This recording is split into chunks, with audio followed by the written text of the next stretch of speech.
It was a stone of the purest blackness. It reflected no light, like a void made solid. Nervous, he picked it up. I can make you mighty. Who said that? Give blood. It was the stone. Eager, thirsty. Kill the Emperor's daughter.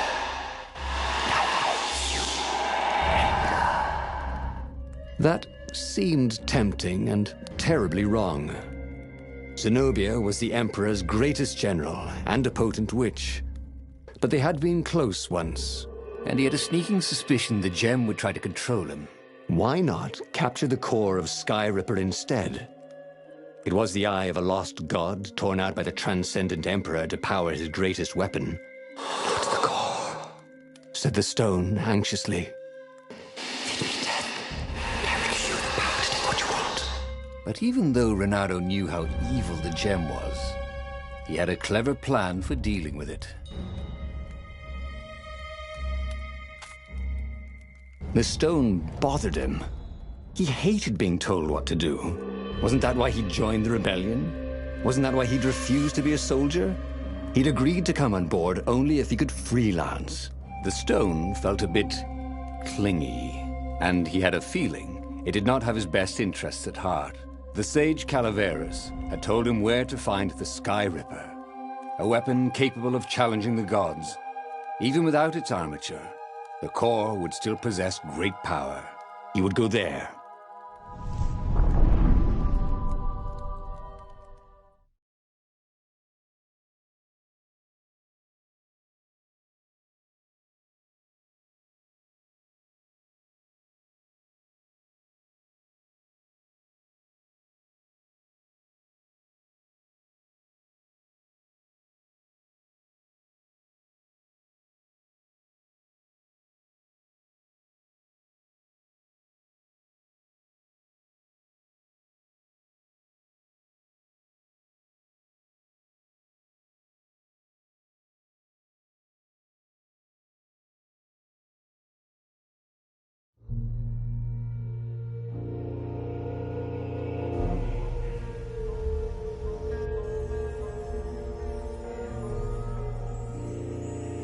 The moment he landed the Farfarer, Renato had a rare feeling of regret.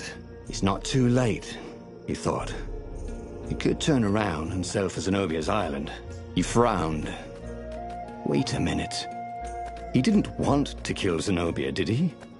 Sure, technically she was the enemy, but they'd been at Sword Fu School together. They'd never been lovers, but somehow they'd been closer. She'd told him every secret about herself. Except the biggest one, that she was the Emperor's daughter. No, kill Zenobia, whispered the stone. Before it's too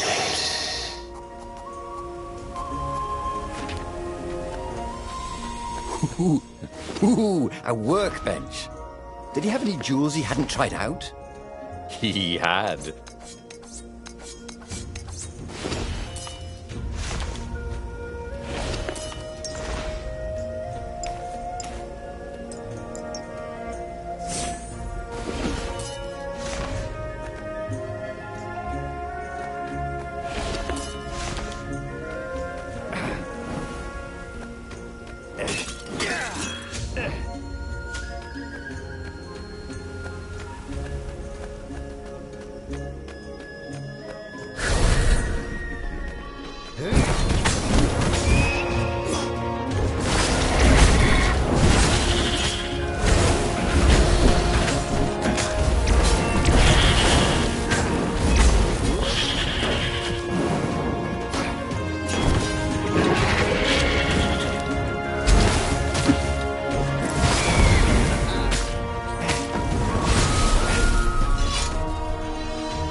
There was something sour in the air. like the earth had ruptured over something that had been fermenting for a very long time.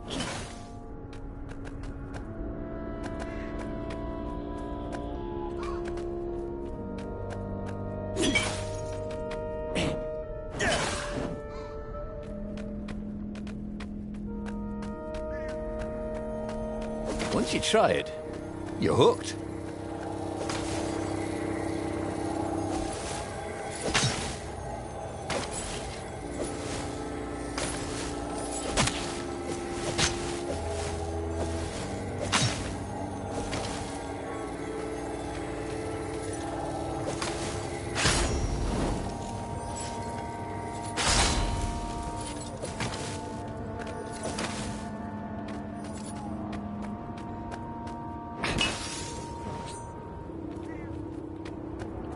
The stone hadn't lied about what it could do for him.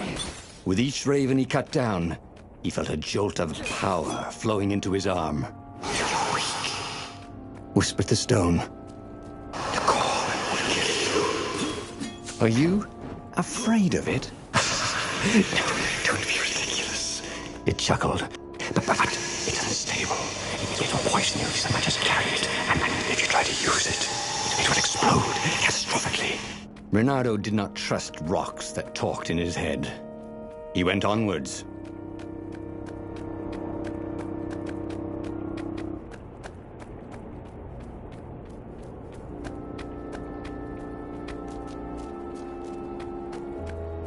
It wasn't his fault.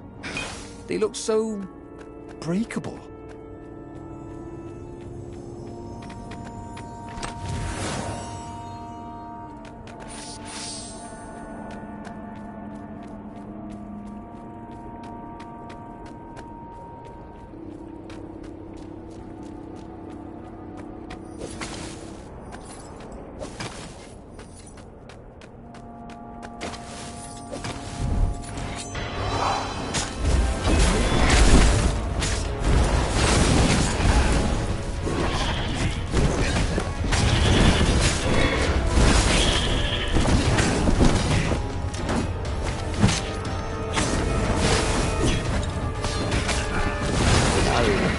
Around the room yelling, Oh yeah, that's how we do it. it was something he liked to do, but only after he'd killed all the witnesses.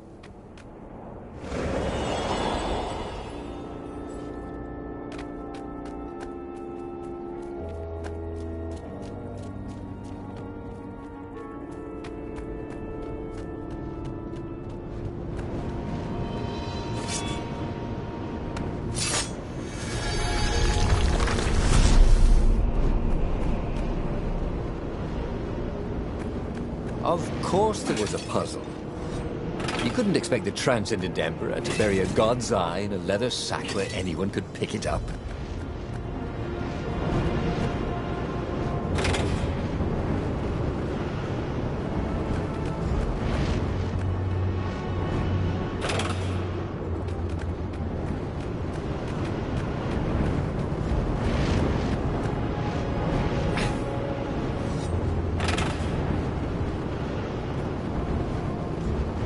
As for the gate, well, he could take her or leave her. Sorry, it's best I could do.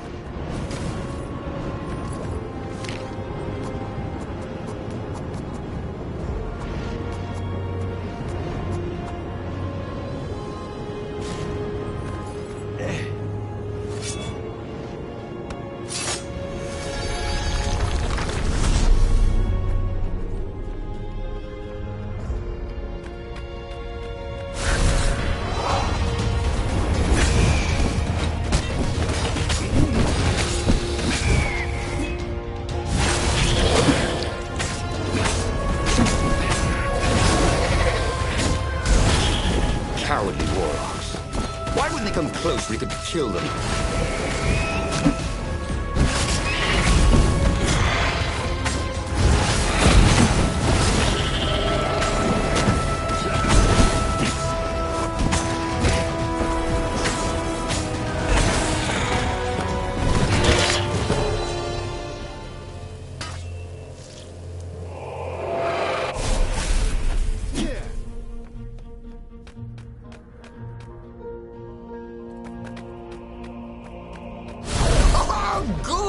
I need a new rug for my nest, said the lead raven.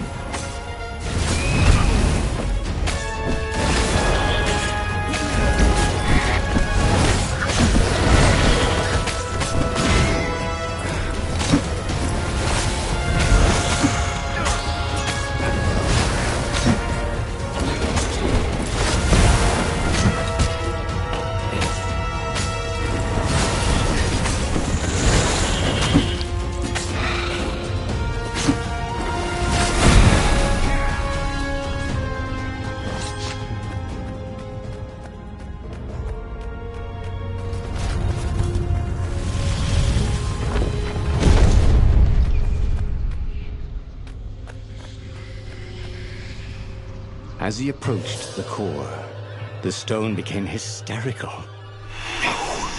It's too much power. We will rip a hole in space and time. He had a sudden vision of plunging his gauntlet into the core and dying in anguish. That wasn't his vision, was it? The stone had sent him its darkest fears, hadn't it? He had a sudden impulse to do exactly that. He raised his right fist and plunged it into the core. There was a rush of light. He thought he could hear the stone screaming. And then he passed out. When Ronaldo came to, the core was gone. But the Iblis stone was no longer black, but glowing with a blue light. And it was silent. "I can't hear you," he sang out, and "You?" It didn't answer. "Ha!" he said. He had defeated the demonic gem with the power of his mind. He felt invincible. It was time to attack the Imperial outpost on the Nexus. Take the battle to the enemy. But among the huge crystals, there was also an observatory. A wise man would probably ask the scientists exactly what he had first. How wise was he?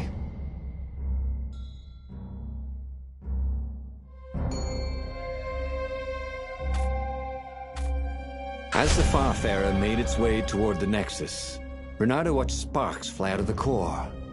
The Iblis stone sucked them in hungrily. You'd think the stone would want this kind of power, wouldn't it? Thought Bernardo. Well, the scientists would explain it all. This time, Bernardo was sure he'd figured out how to use the core safely.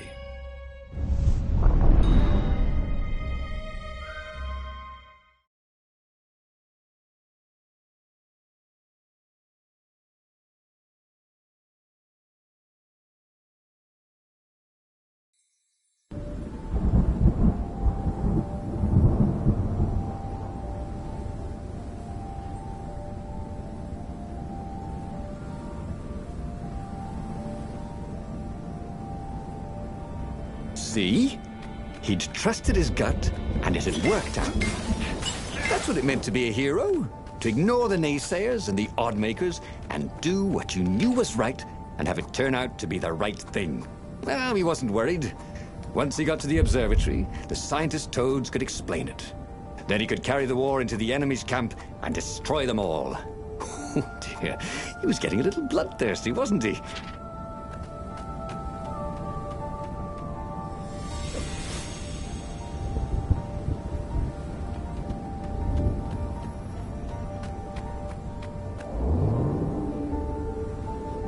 It was a bit windy up here.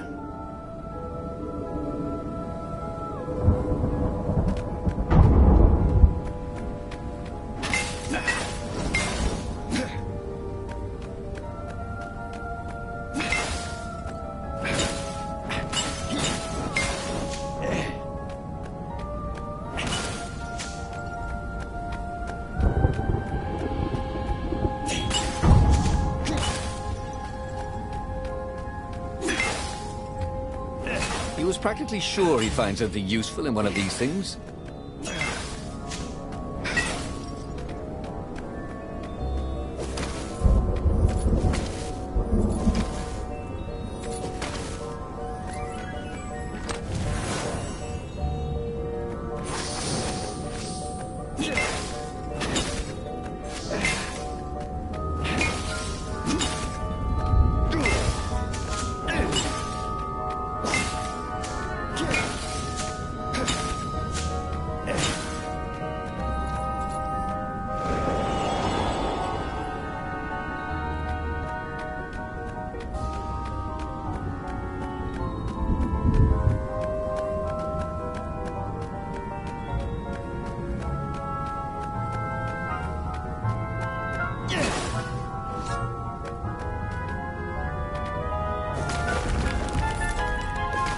was really fun was hooking yourself onto a moving ship.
Renato had never felt better in his life.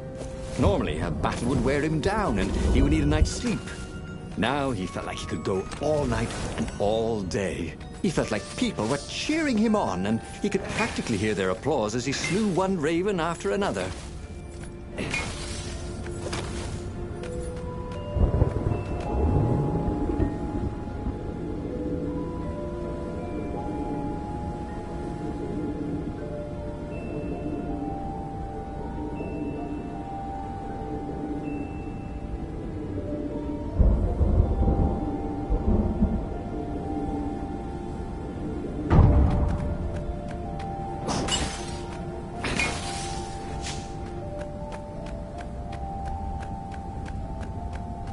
The Iblis Stone and the Skyripper Core.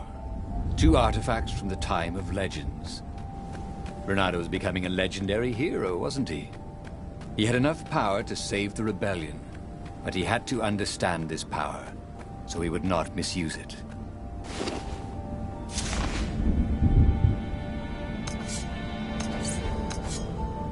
This sword from the frigid north was really useful for making popsicles and birdsicles.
Sometimes, he'd wave his sword around for hours.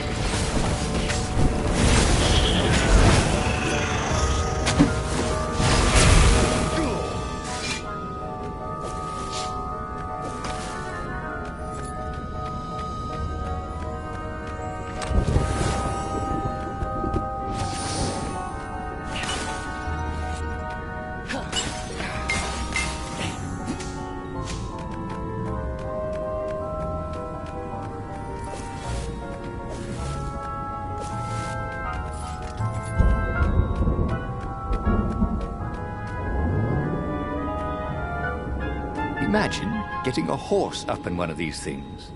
He would be cursing a blue streak.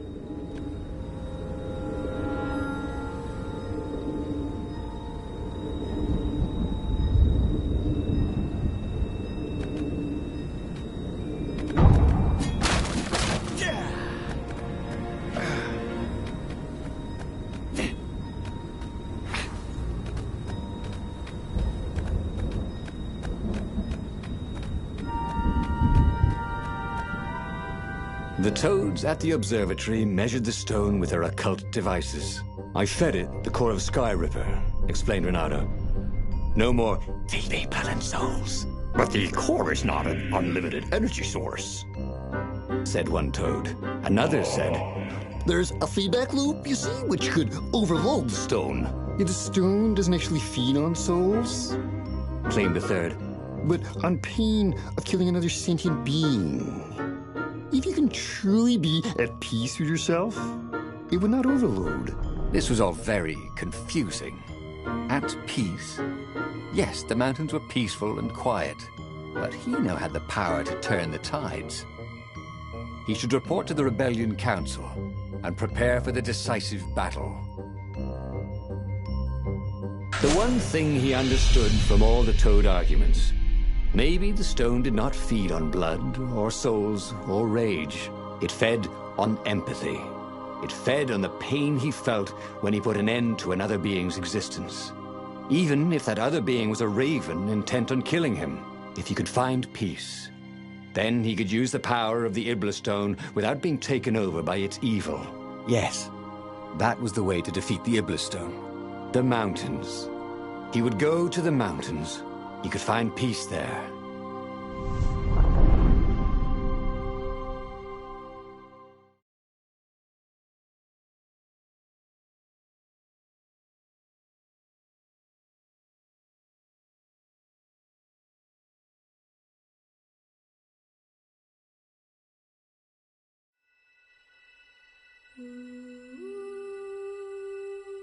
Unfortunately, the mountains were not empty. There were ravens everywhere.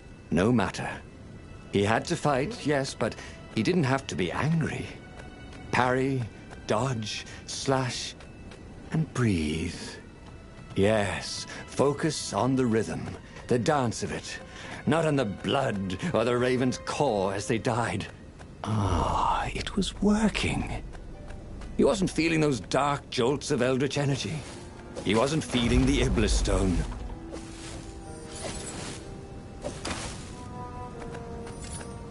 Renato wondered if his future self had commissioned these poles.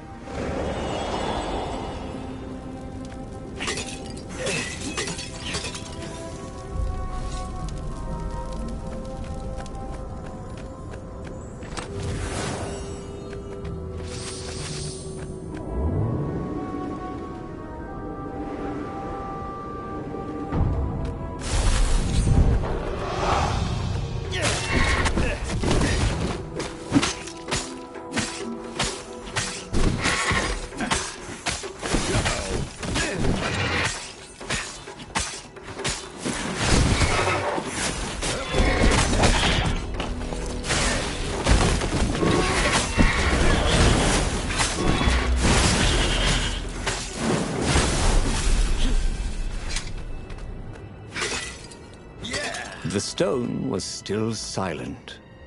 His mind was his own, and his heart, too. He bore them no ill will, these ravens. They were doing their job. They were expressing their nature. Dance, whirl, parry, jab, and breathe. It was all so simple, wasn't it? Something was missing. He didn't feel truly at peace. Wait. Wasn't this near where Calaveras lived? The sage would help him figure it all out.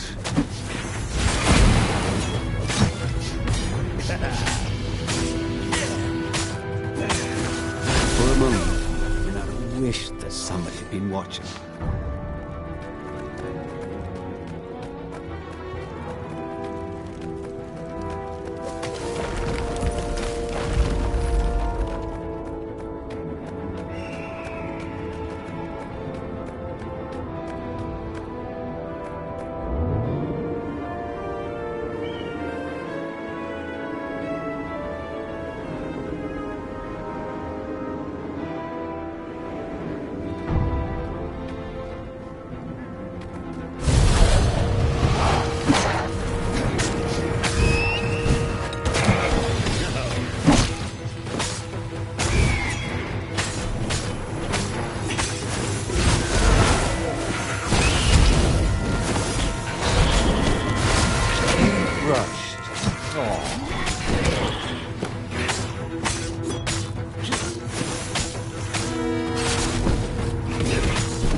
Renato, smash!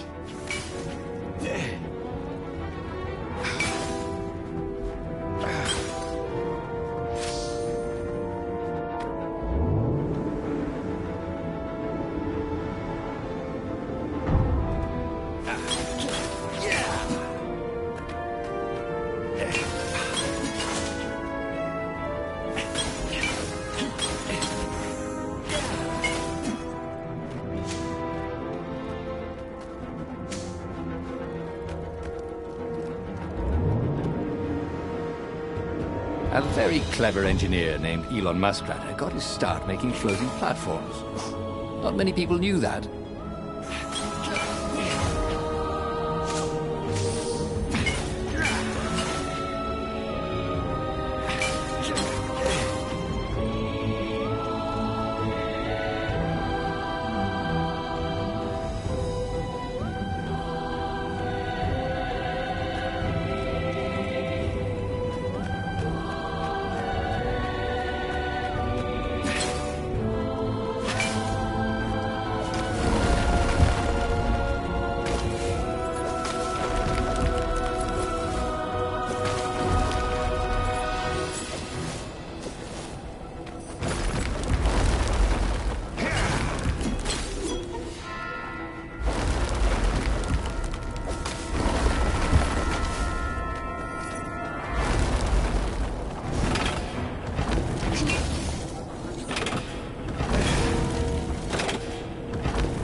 The Iblis Stone, silenced by the Skyripper's core, had given Renato enough power to challenge the Imperial fleet.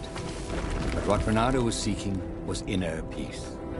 The rebellion was on the verge of extinction, but it would have to wait.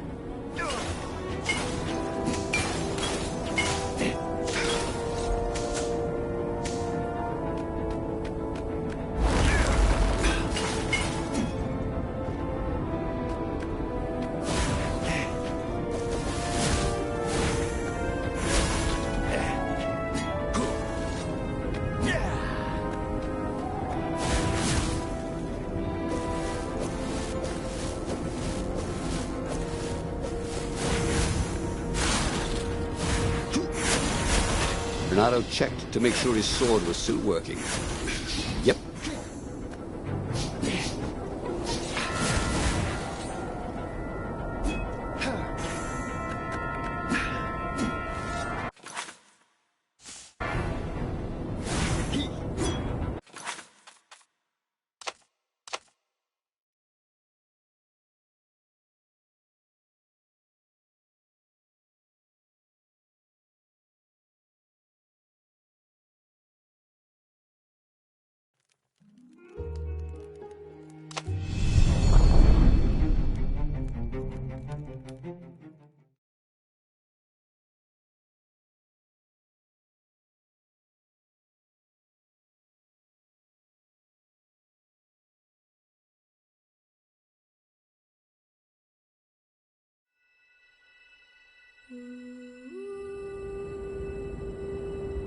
Unfortunately, the mountains were not empty. There were ravens everywhere. No matter. He had to fight, yes, but he didn't have to be angry. Parry, dodge, slash, and breathe. Yes, focus on the rhythm, the dance of it, not on the blood or the raven's core as they died. Ah, it was working. He wasn't feeling those dark jolts of eldritch energy. He wasn't feeding the Iblis Stone.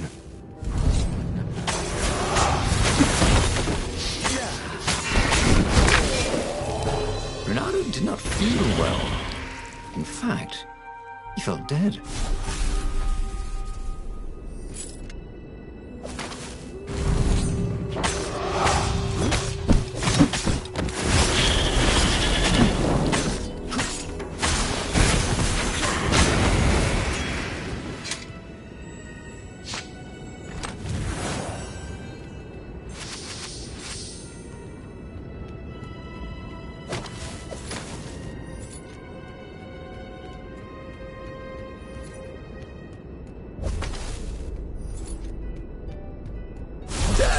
traitors!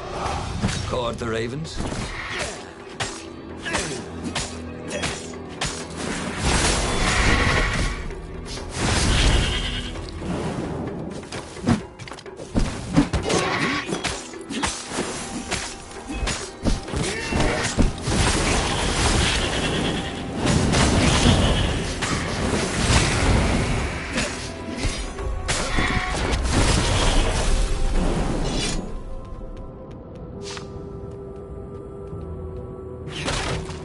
Sometimes, Renato really hated inanimate objects.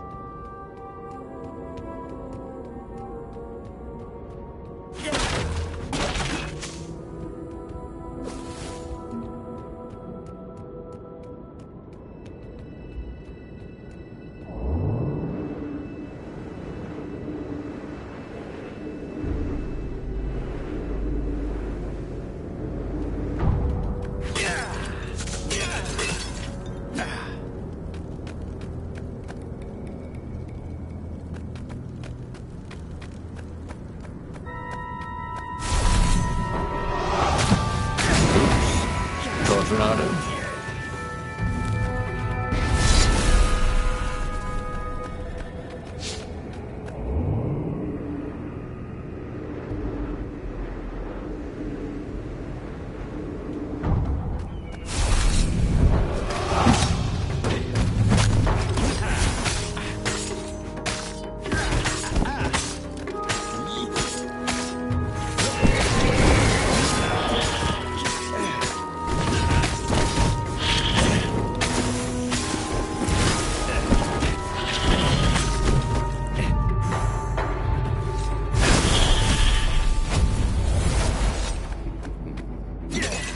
The stone was still silent.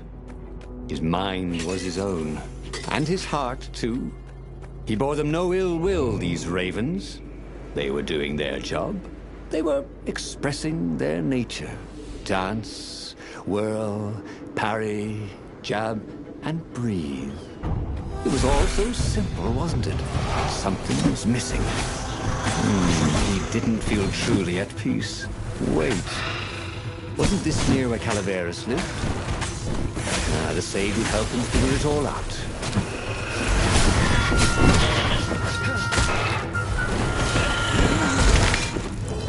I should go, he thought.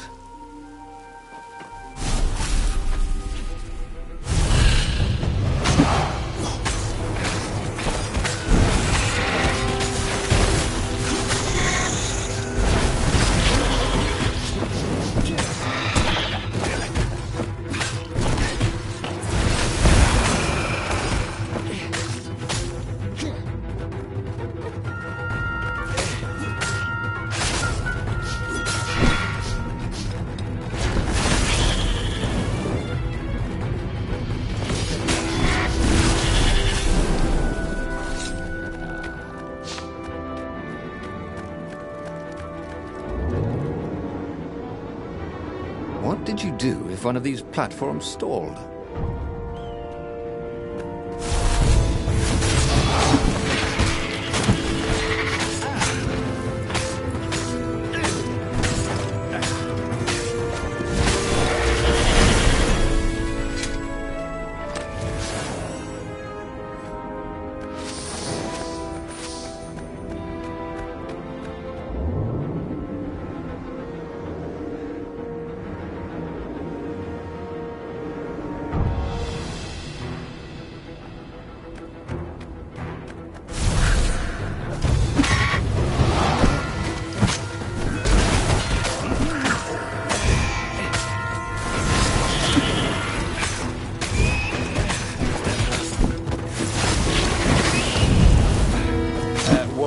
Personal space?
That was always a rush.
Give me a lever, said Archimedes, and I shall open a gate.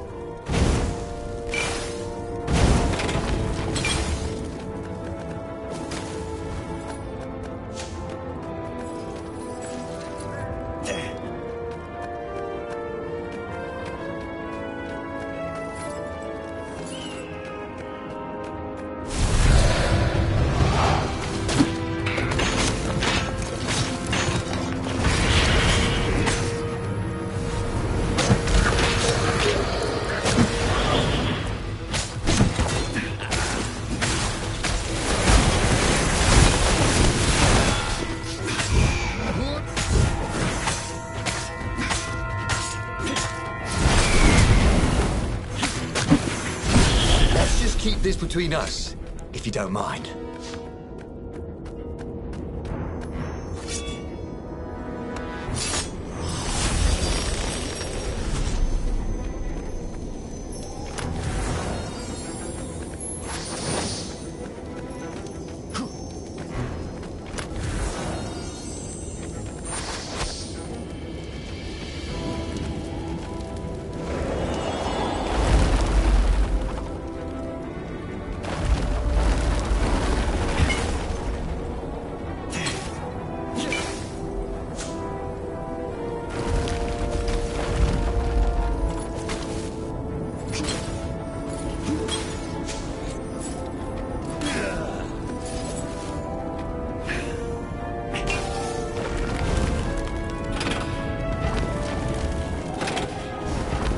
If they didn't want their things broken, they really ought to make them stronger.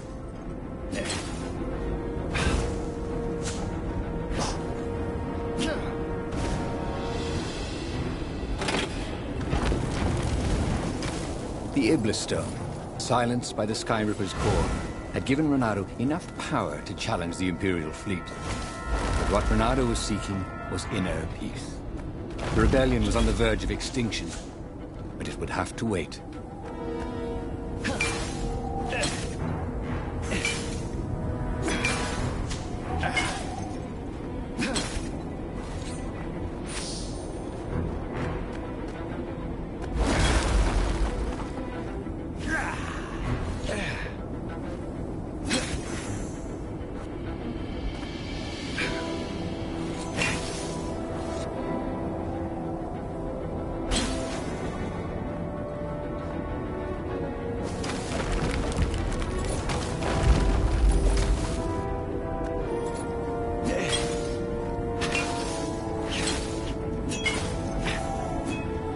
His mother never let him wave his sword around at home.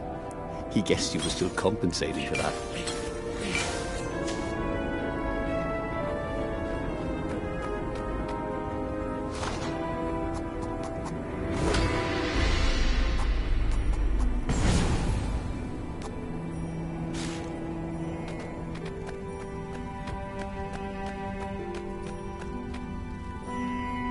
At the end of the mountain path, he found the wise Calaveras in his workshop. "Do you fix souls or only artifacts?" he asked the sage. Does your soul need fixing? Asked the sage. "I've been killing a lot of ravens lately," he told the sage. You're a fox, said Calaveras. and to kill birds is part of your nature. Just take joy in it. I mean, I might as well worry about eating flies. Would you like a fly? It was true. That's what he had forgotten. The joy. Now he was ready for the final battle. The Farfarer cut through the clouds. The air had never felt so sweet since he was a child. There it was. The dreaded Imperial fleet. He could smell wet hemp ropes ahead, wood and tar and ravens. Even the fleet smelt good, somehow. He was ready. He was ready.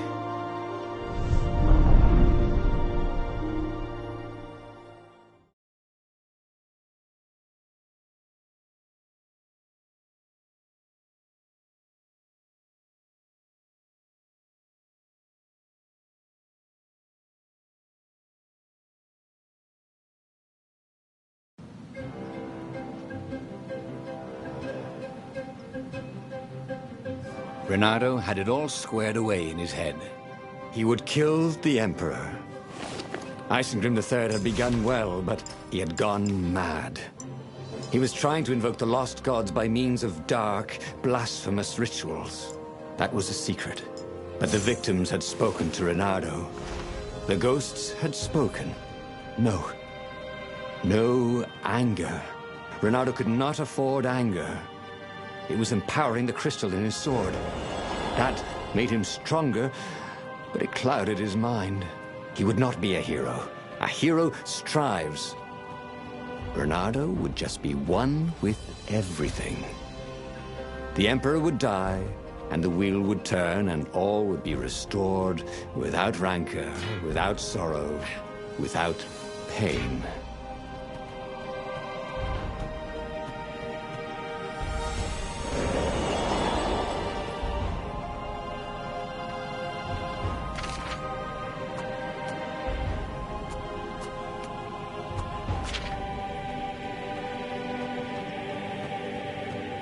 What else could you hook?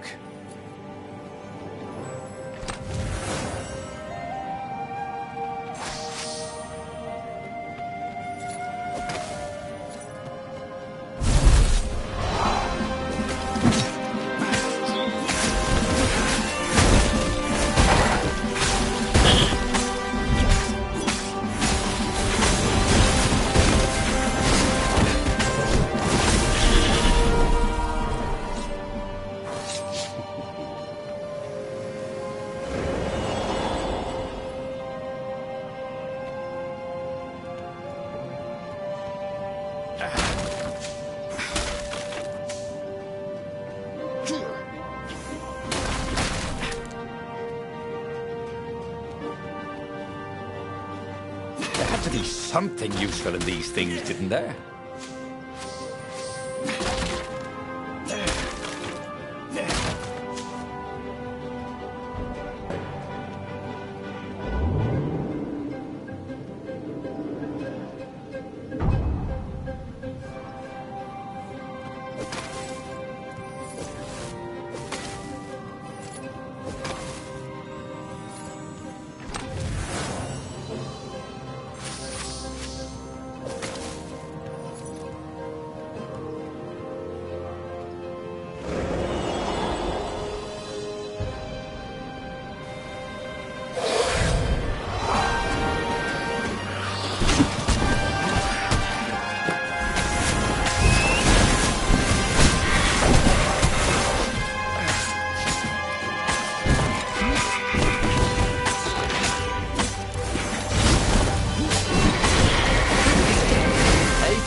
For dead.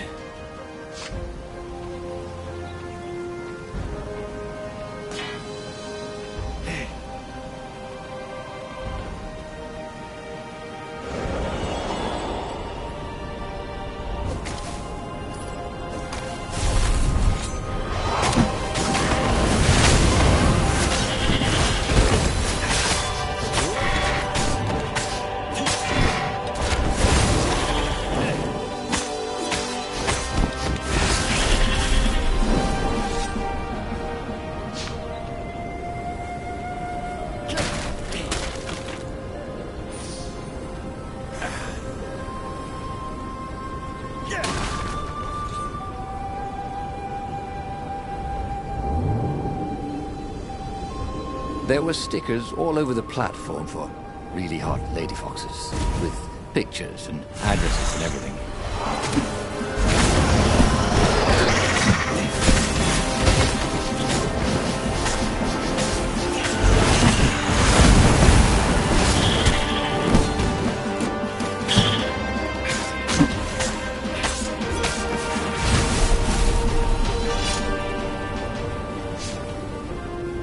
But the more he thought about it, and he had so much more time to think about it now that he was not worrying about the battle, killing the Emperor would not change anything. Another would take his place. Perhaps Zenobia. Perhaps the Speaker of the Rebel Council, and power would corrupt them too, and death would make grief, and grief would lead to hatred. He must lead by example. Reject the violence. Reject the desire to create violence. But how?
When you needed one.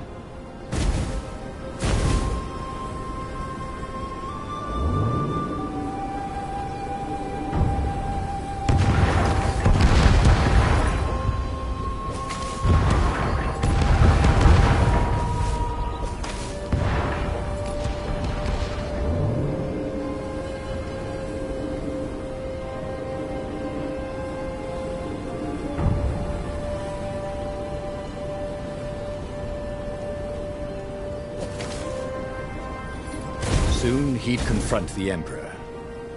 Funny that this whole war had come about because the Emperor feared death. And now it was coming for him. There was some sort of lesson there, wasn't there?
Finally, he came to the Emperor's ship.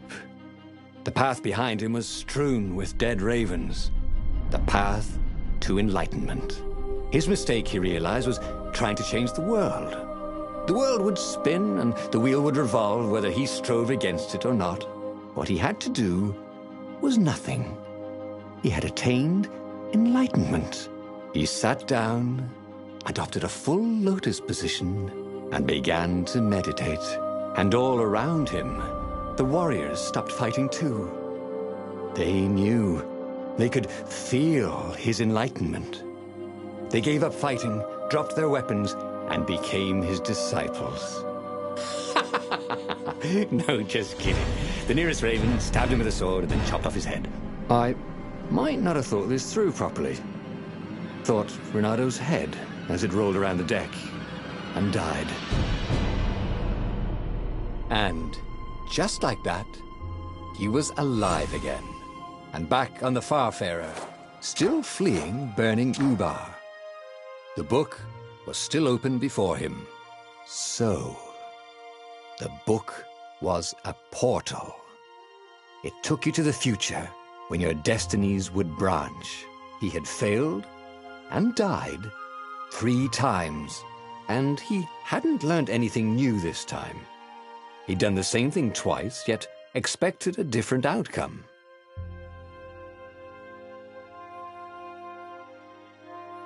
But he was starting to feel like he was getting the hang of this. There was a way through to victory. He could feel it. He just had to keep running the path of destinies. With that, the book fluttered back to the beginning, and he fell into it. The clouds parted over the Isles of Boreas. It was time to choose. The rebellion was in trouble. Ravens were scouting for the secret rebel base. They needed a game changer. Pieces of the Skyripper had surfaced. Renado knew that using it could go catastrophically wrong, but he was sure he could figure out how to use it safely. Also, a temple had risen out of empty desert. The Iblis stone was hidden there. It was a dangerous artifact. It could corrupt its user into a bloodthirsty monster. Maybe he could find a way to use it, to take its power without surrendering to its wickedness. On the other hand, his old friend Lapino needed rescuing.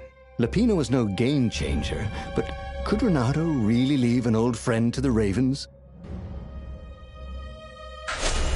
Ah, Lapino. Apparently, the Mad Rabbit had sold a Pegasus that he did not exactly own. Lapino always wiggled out of trouble, given time. But he was out of time. The Ravens had figured out that Lapino was a rebel spy. If the fleet reached him first, they'd string him up for that. Never mind the winged horse.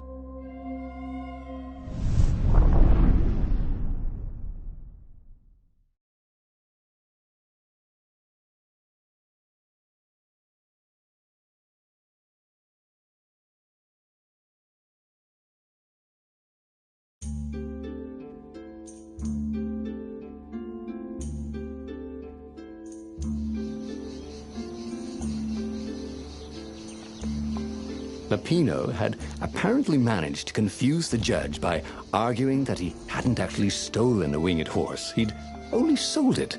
But wait, where was the prison? The village was empty. Had everybody fled the Ravens? I need more materials, thought Renado.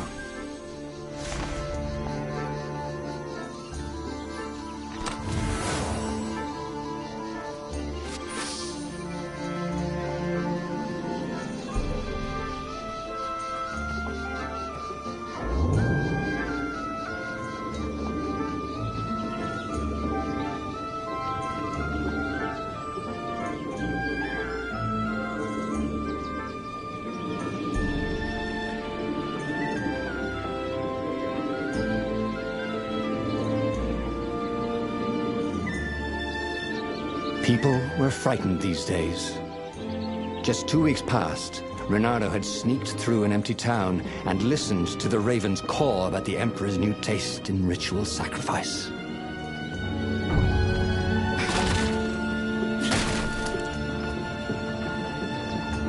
Renado thought of the Iblis stone and shivered. He had no business messing with ancient, cruel artifacts. What he needed was his friends around him.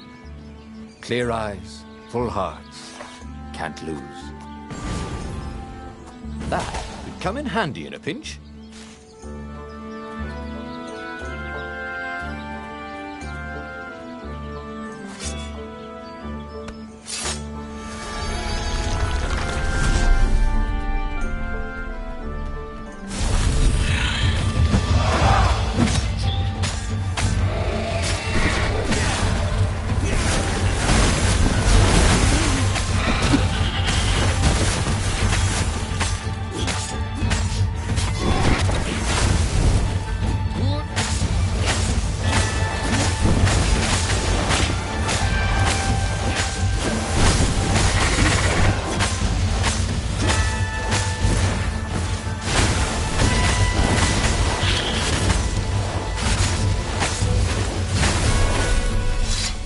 ravens were landing everywhere. The advance guard. He'd better get moving. If they got to Lapino first, they'd eat him for breakfast. Or a snack. Ravens weren't picky. If they got hungry, they sometimes forgot to interrogate their prisoners. Even top spies like Lapino. Where had the mad rabbit got to?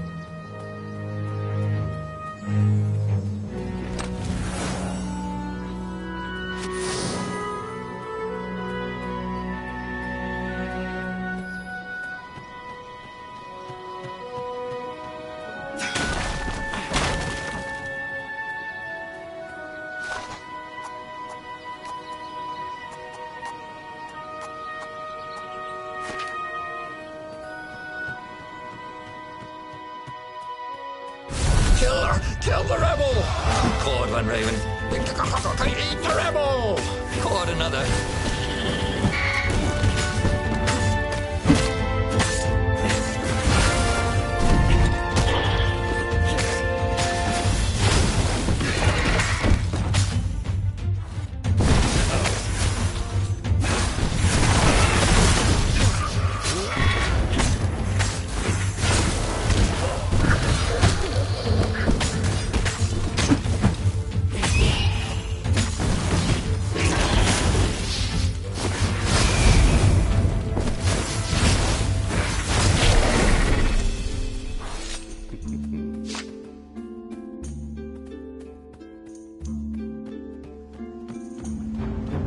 Renato felt a chill run down his back. Or possibly a flea.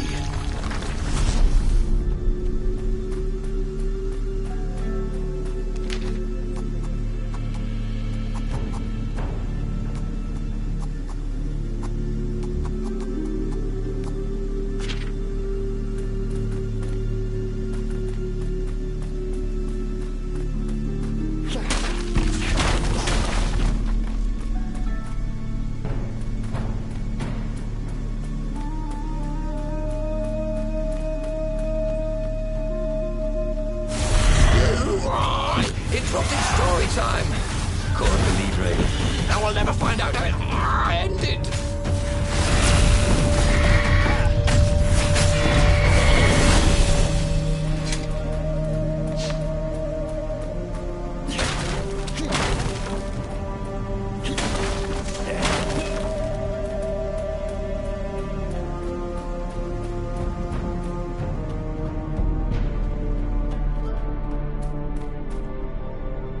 Dirty and bloody, Renato finally reached Lapino.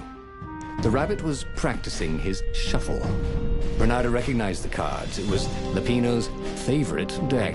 Oh, I thought you were in danger. I am. The ravens are coming. Oh, the prison thing. Right, yeah, see, this guard owed me 53 ducats, so we made a deal. They're very reasonable people, actually, for weasels. Now, I got a brilliant plan to kidnap Zenobia. We capture Zenobia, we find out what she knows, and that's the whole war right there. Easy peasy, lemon squeezy. Capture the Emperor's greatest general, who also happened to be a deadly sorcerer and, oh, his only daughter. That would be worth it. On the other hand, he could still get to the core of the Skyripper, even if he couldn't get the whole thing. It must have great power.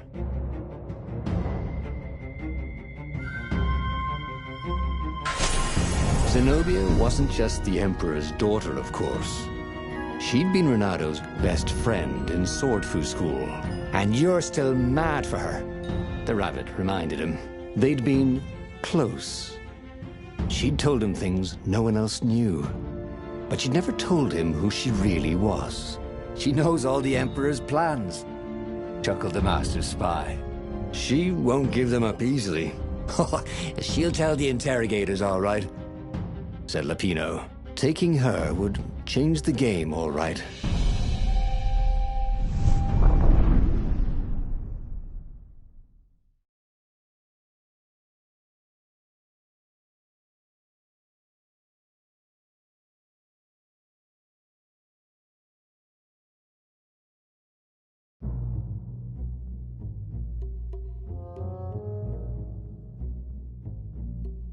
The city was already under Zenobia's control.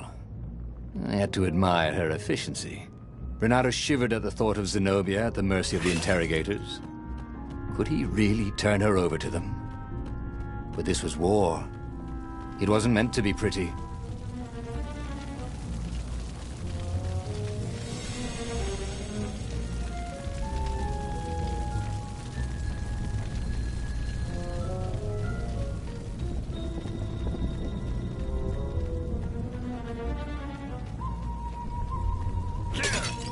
Think of all the artisans he was creating employment for. Truly, he was a job creator.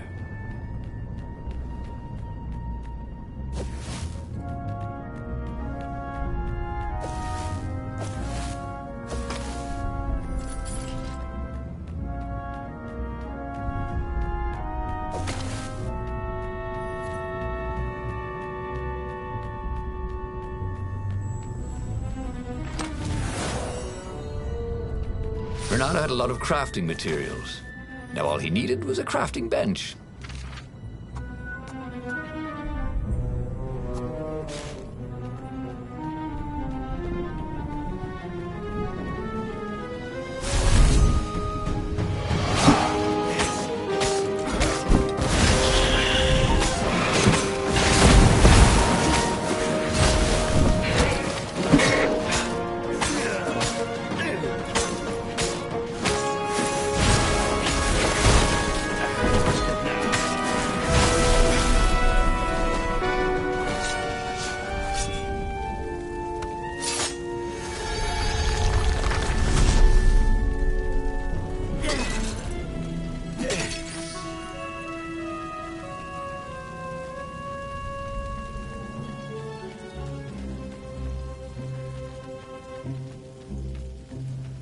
I have what I need to craft any weapon, thought Renato.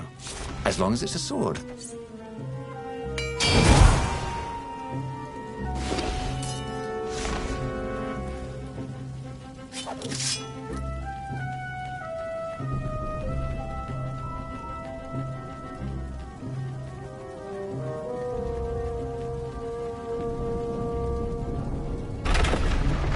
What exactly was Lapino up to this time? You could see the wheels spinning inside his head. They made Renato dizzy, in fact.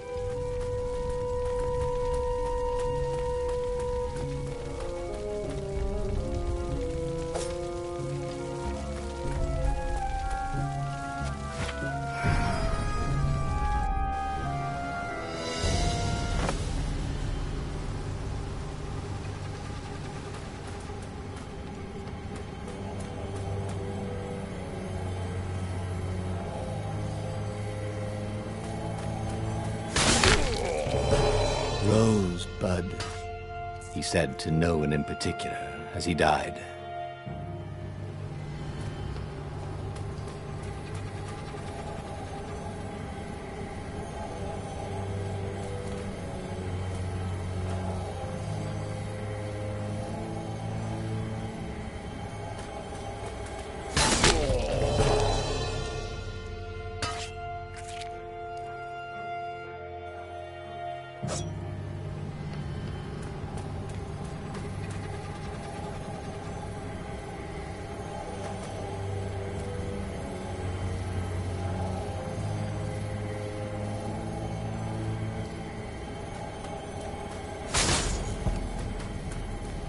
Boy, if looks could kill.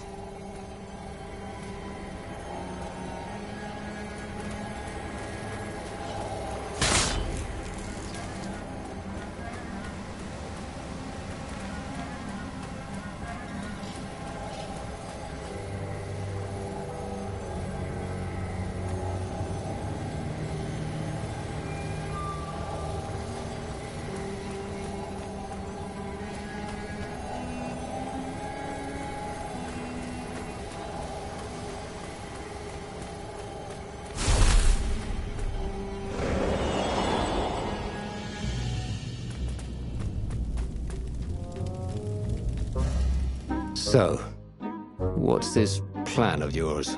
Use me as bait, said Lapino.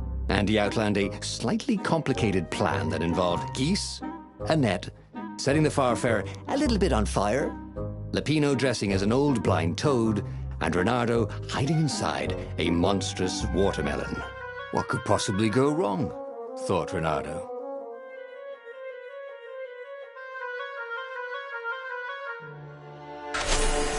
Oh, this is going to be fun, said Lapino as he ran to go set up his marvelous plan.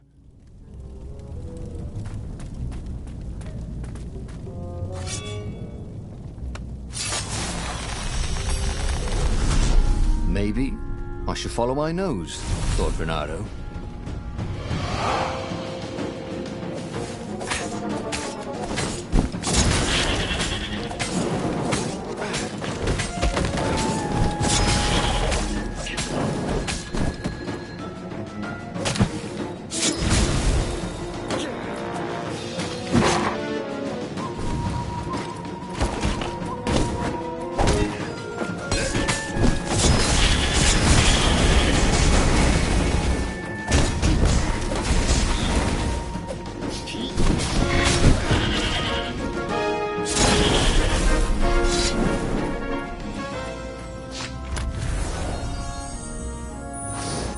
Familiar.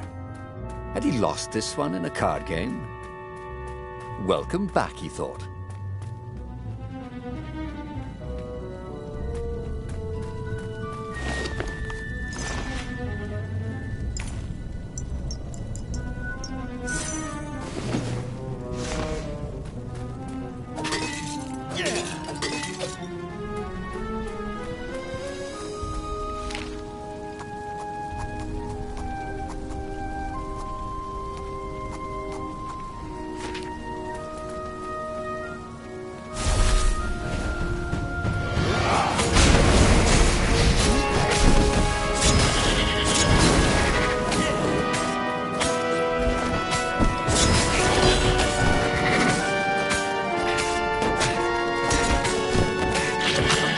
Teach you how to fly.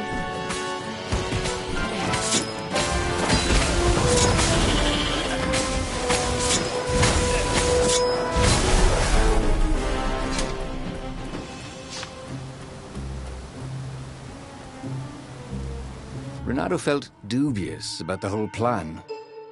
With every step, he was waiting for it all to go horribly wrong. But against all odds, Lapino's idiotic plan worked. Zenobia's ravens ran off after the geese, the net dropped, and Reynardo jumped out of the watermelon and put his sword to Zenobia's throat. Reynardo, she said, are those new scars? They look good on you. You never returned my velvet jacket. It was my favorite. You look stupid in velvet. Oh, what does an imperial princess know about style? Oh, get a room, you two, said Lapino. But the fleet was coming on fast. So they put Zenobia on the Farfarer and took her east, over the Nexus. She'd vanished from Swordfu School, from his life, without even saying goodbye, without ever telling him she was the Emperor's adopted daughter. Ah, Lapino was right, Reynardo thought reluctantly. She knows things. She recognized his look. You're taking me to the interrogators, aren't you? She said, wide-eyed. And then she jumped, with horror. Reynardo saw Zenobia plummeting. Then he saw the Nexus below them. Cats always land on their feet. Ah, she'll head for the Imperial outpost, yelled Lapino. You have to catch her.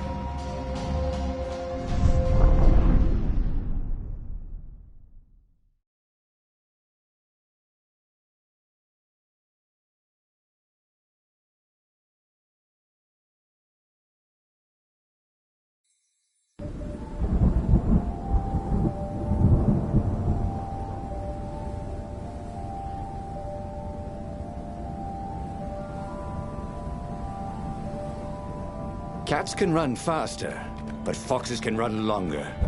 If he ran, he could head her off before she reached her minions at the outpost. Well, he did love a good chase.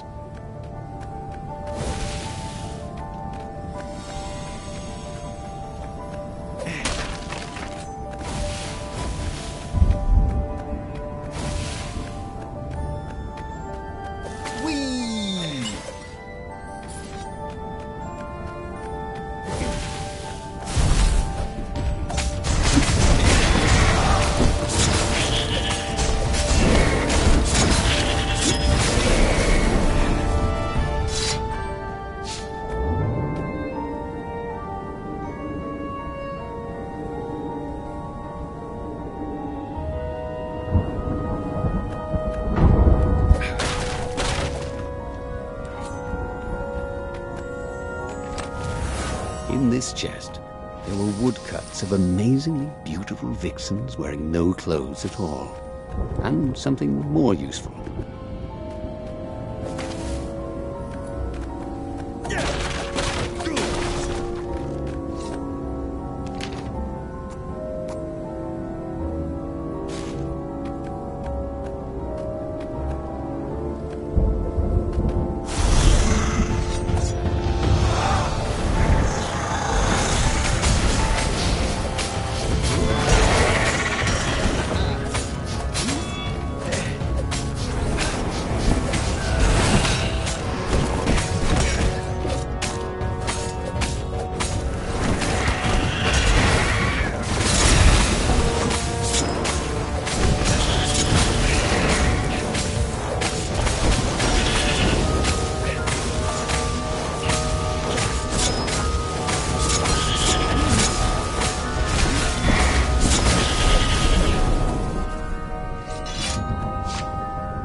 It was time for a little exploration.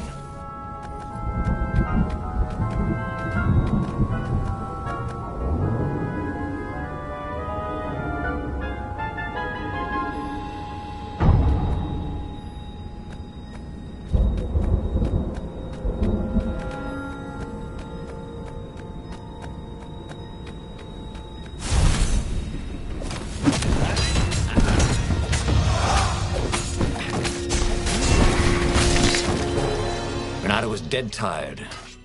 Then he was just dead.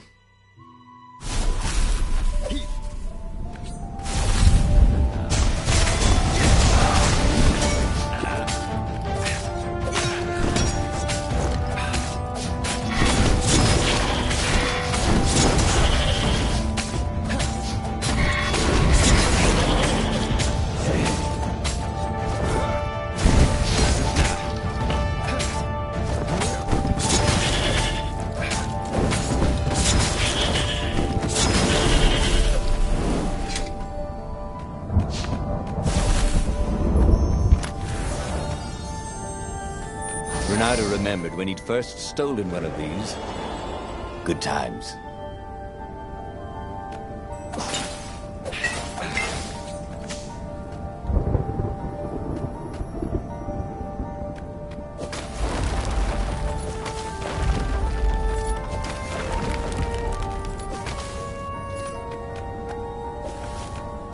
He was closing on her. He could smell her fear.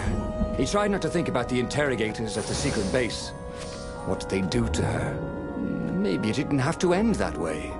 Maybe he could talk to her. But, after all, there were worse things the Imperials had done to friends of his.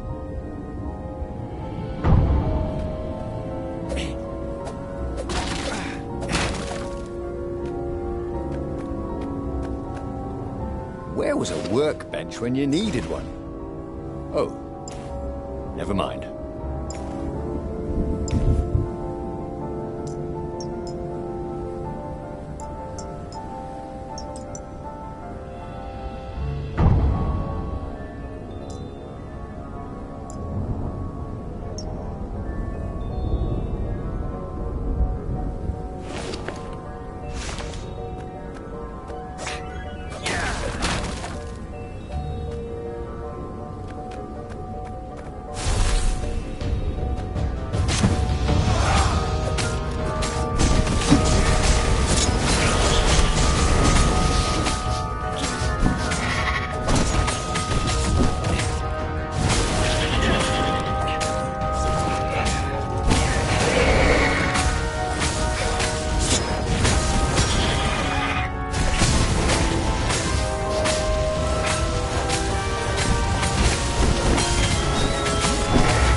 Renato reached the outpost. The Imperials there were no match for him. Soon after, Zenobia limped up the path.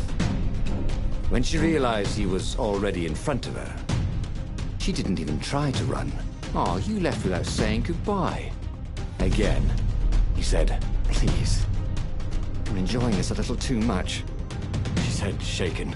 "Oh, spare us the chit-chat, would you?" said Lapino as he shackled her hands so she couldn't throw spells.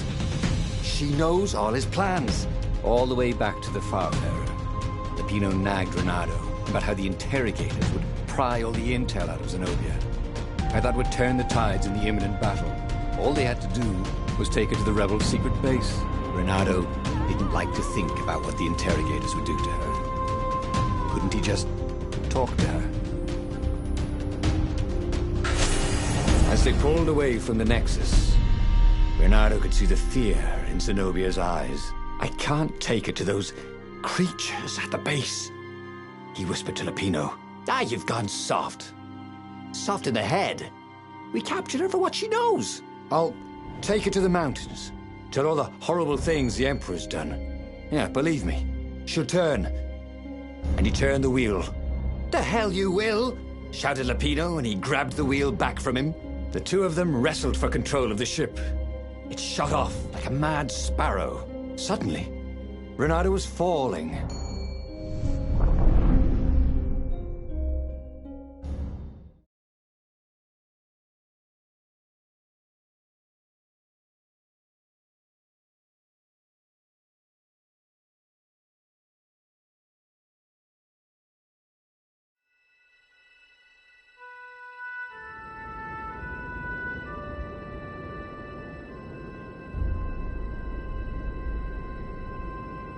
When he came to, Zenobia was standing over him. "Why didn't you take me to the base to be interrogated?" she demanded. "Do you know what's left of people they interrogate? This is some trick, isn't it? To make me fall for you again. Well, I won't." "Oh, go on then.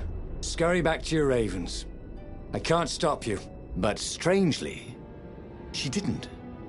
As Renato set off to find the Farfarer, she followed him, keeping just out of sight of the ravens.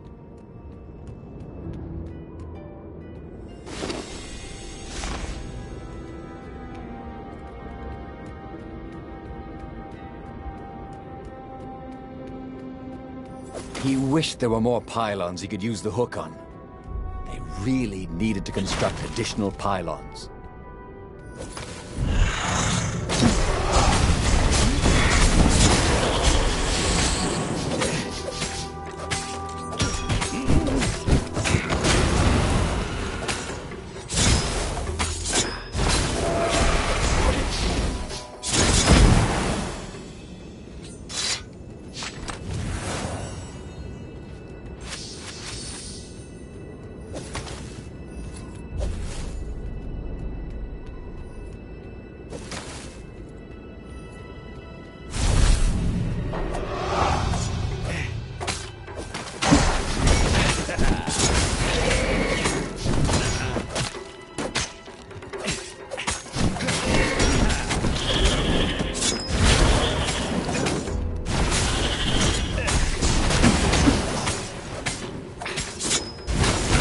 "Yours," said Renato. He couldn't hear his enemy's answer.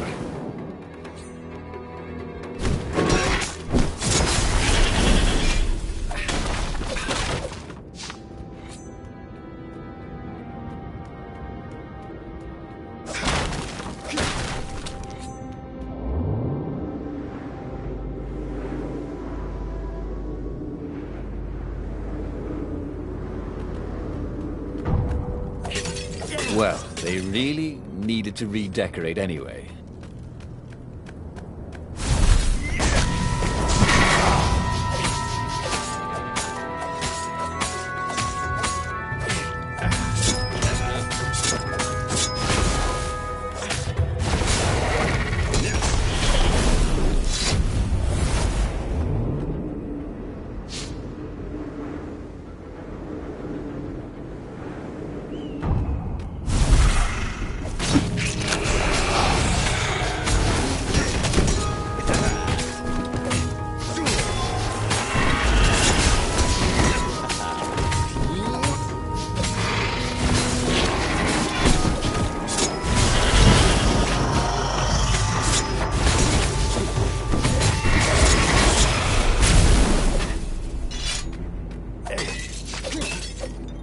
As Renato stopped to sniff the wind, Zenobia came up, still mad. Did you really think you'd just talk me into betraying my father? Oh yeah, sure, that was exactly my plan. Then why aren't you even talking to me? Because I've never talked you into anything in my life. They're gonna court-martial you for letting me go. He caught a whiff of the Farfarer. Wet rope, tar, and a cask of Scobel ale he'd spilt last year. It was that way.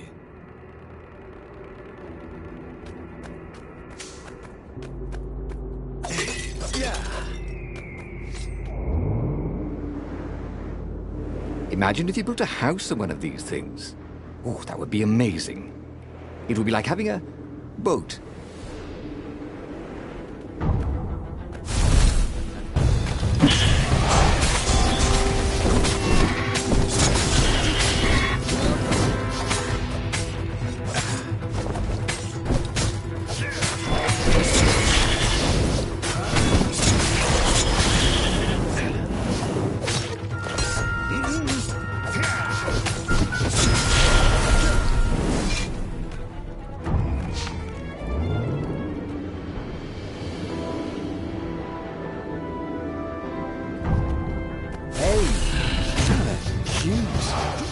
Not really.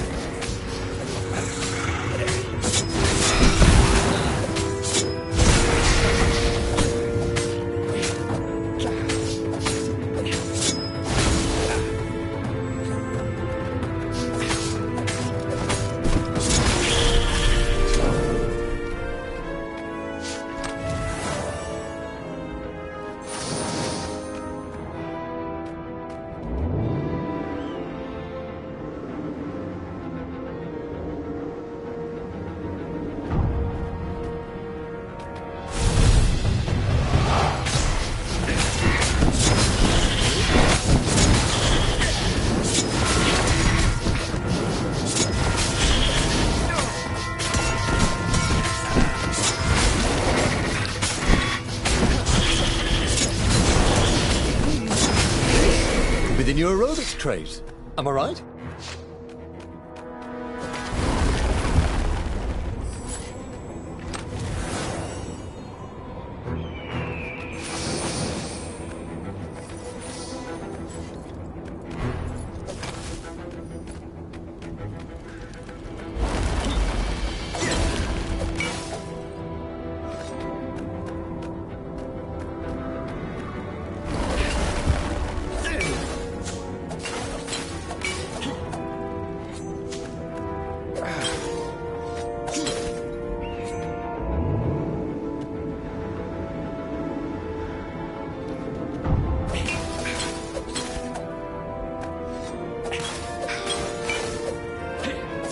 Truth was, Renato really liked the sound of sword made in the air.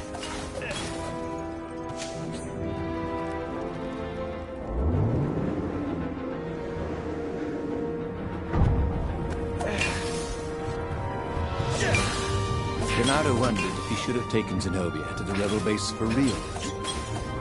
Maybe she wasn't playing him after all. After the bleak talk about the Emperor's dark secrets, he was regretting his suspicion.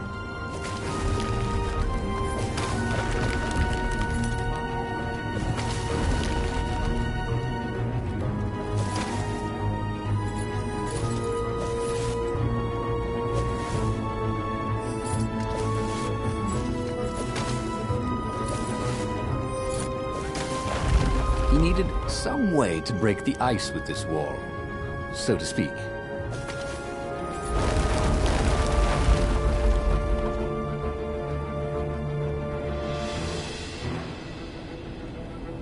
Sure enough, the Farfarer had crashed in some rocks.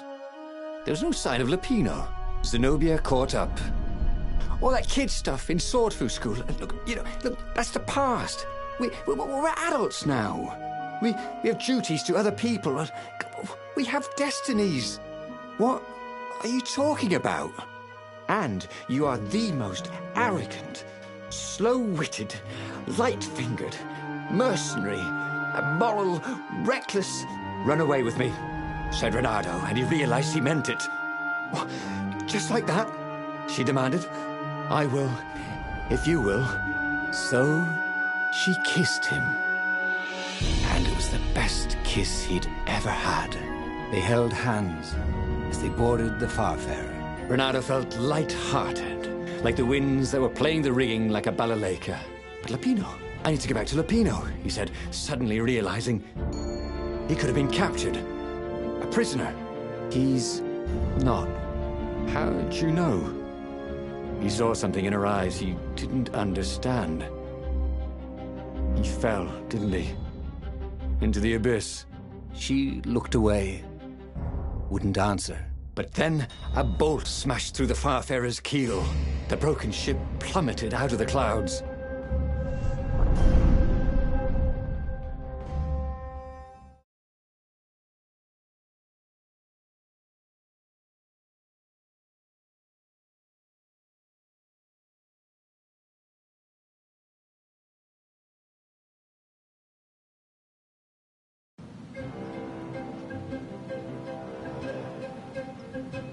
Renato picked himself off the deck.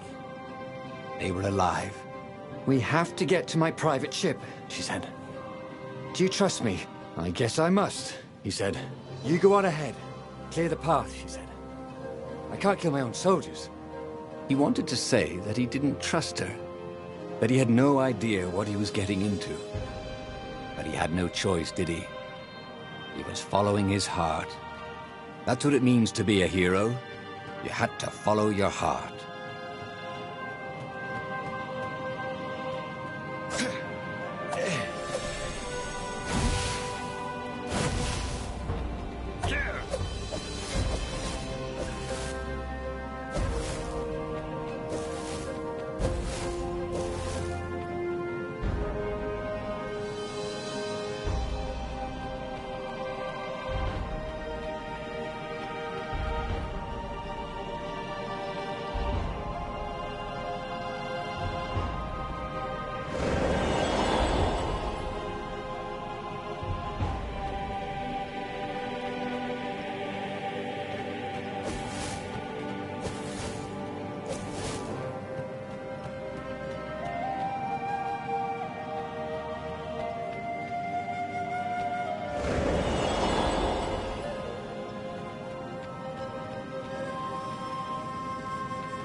The portal was heavily guarded.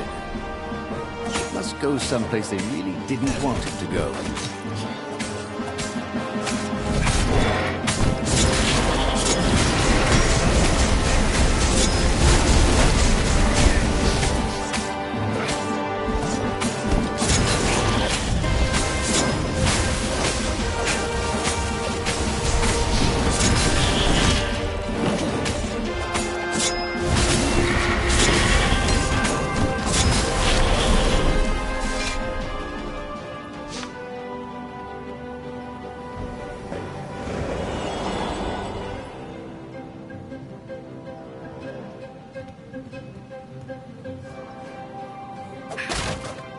Smashing things was fun.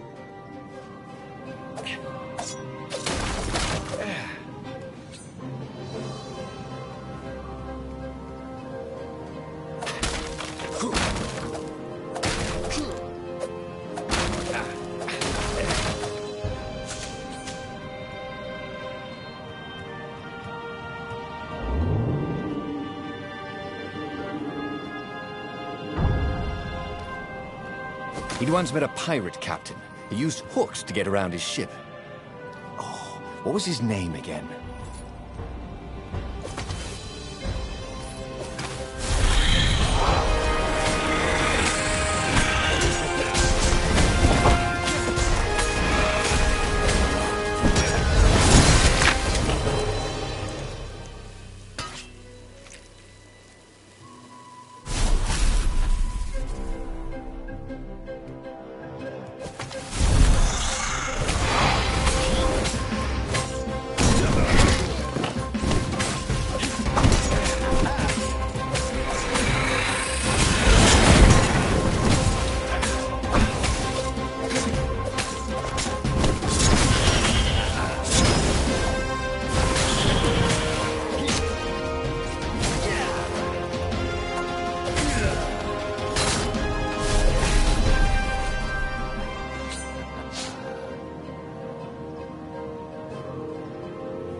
Good thing Renato didn't have vertigo.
Catch their breath.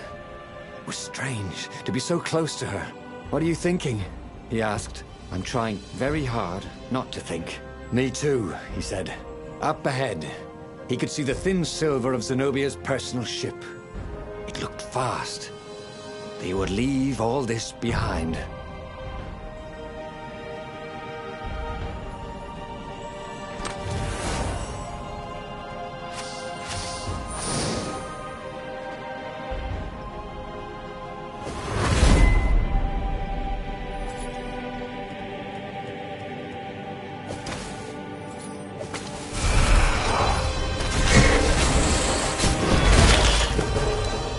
Should really look for another line of work, he thought. And then he died.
Renato told the corpses.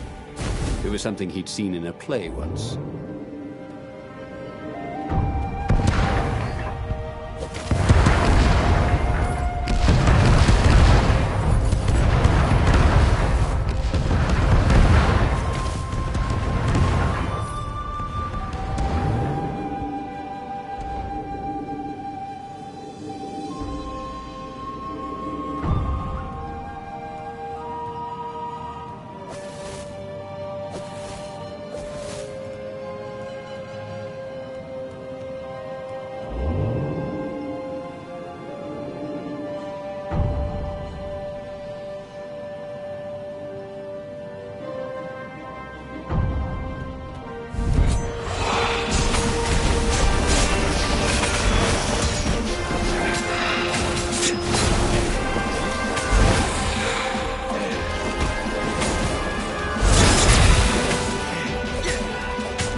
As they reached her ship, Renato suddenly felt a sharp pain in his stomach. He was surprised to see a crossbow bolt sticking out of it. I was gonna lead the Empire to our secret base, said Lapino. But no, you had to screw up my plan because you've still got a thing for her. Renato stared at Zenobia. The kiss. Was it real? She said, with a look of indescribable sorrow. She gestured and said an arcane word, and Lapino went flying into the abyss, screaming, "I'm telling your father!" Then she knelt down to cradle his head, and her paws felt very soft and warm. But he'd learned another true thing. Lapino was a traitor. Renato had suspected there was something wrong with the mad rabbit, but now he knew there was malice behind his goofiness. There would be a way to win. Renato could feel it. He'd have to explore choices he'd never made before he could figure it all out, though. And with that, the book's pages fluttered to the beginning once again, and he fell. The clouds parted over the Isles of Boreas. It was time to choose. The rebellion was in trouble. Ravens were scouting for the secret rebel base. They needed a game changer. Pieces of the Skyripper had surfaced. Renato knew that using it could go catastrophically wrong, but he was sure he could figure out how to use it safely. Also, a temple had risen out of empty desert. The Iblis stone was hidden there. It was a dangerous artifact. It could corrupt its user into a bloodthirsty monster. Maybe he could find a way to use it, to take its power without surrendering to its wickedness. And also, his old friend Lapino needed rescuing. Of course, Renato had a pretty strong suspicion that Lapino had betrayed the rebellion. But could Renato really leave an old friend to the Ravens?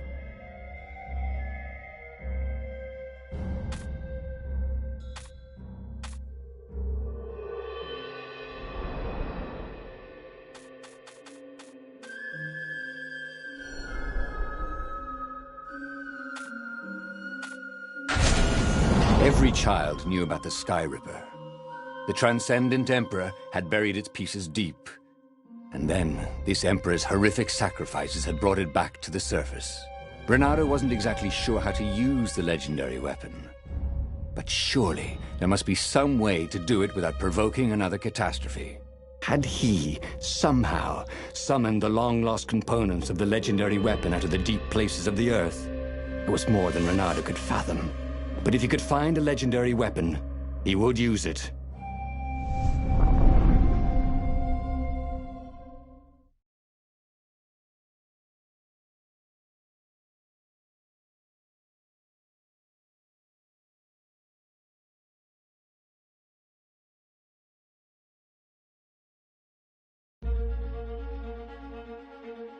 As he set foot on the island, Renato couldn't help feeling a bit curious.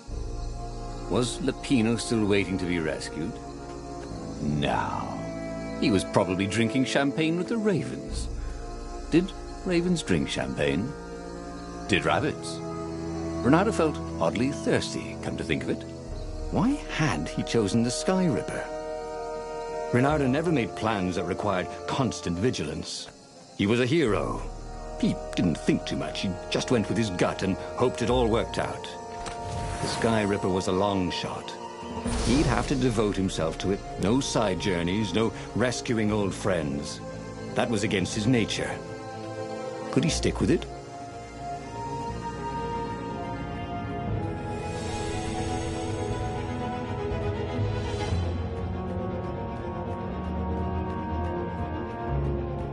Not quite enough, thought Renato.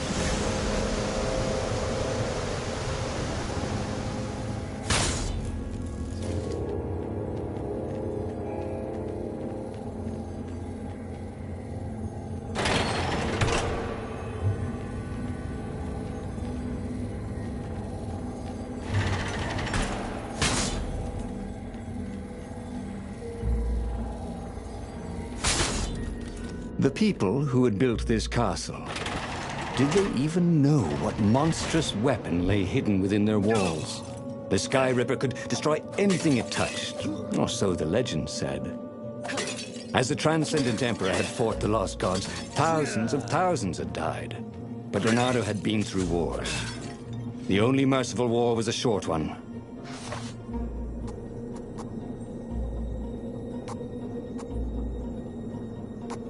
He was more and more extraordinary.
Mother wasn't watching.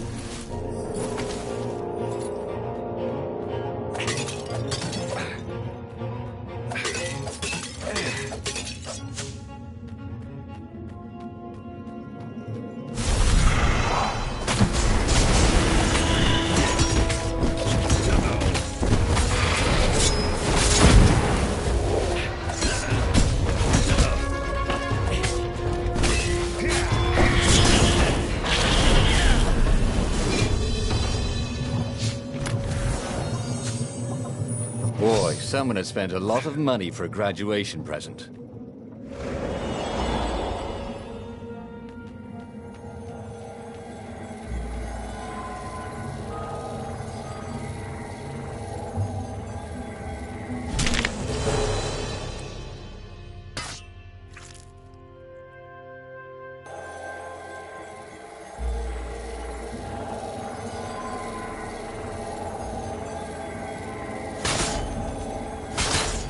You blinked.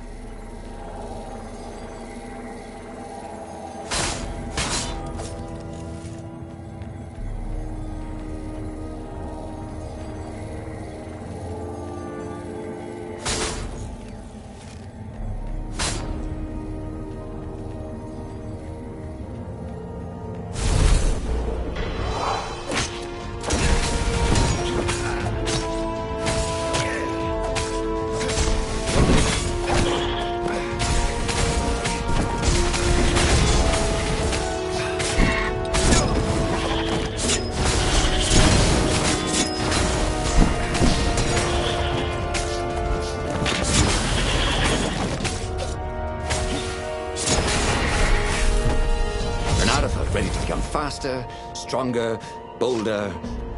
If only he could figure out which.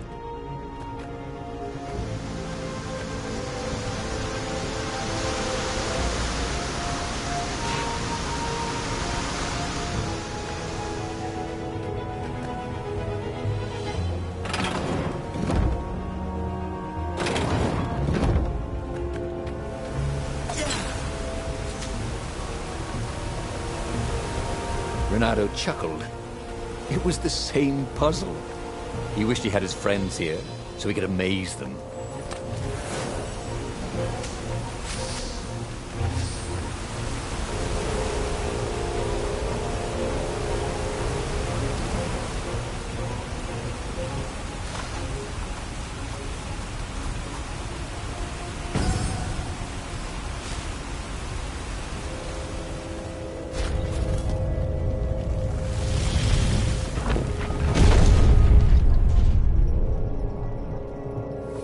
it was. Skyripper's armature. The stuff that dreams are made of. Engineers' dreams, anyway. The device was intricate. No one alive had the skill to make a thing like it. How was it part of a weapon at all? He'd have to ask a scientist. But first, he'd get the second piece. Skyripper had a heart. A core that had come to rest on the next island. Well, there was another island he could reach. Zenobia had just invaded it with her father's Raven battalions. She must be encamped there still. But fighting Zenobia now, that made no sense at all. He'd already sacrificed one friend to get this armature, was it? He didn't need to hurry to face her. She would find him. Renato asked himself why he changed course to confront Zenobia. He'd no idea. Sometimes he would just do things, and he could never figure out why he'd done them. Usually, they worked out. After all, he was a hero.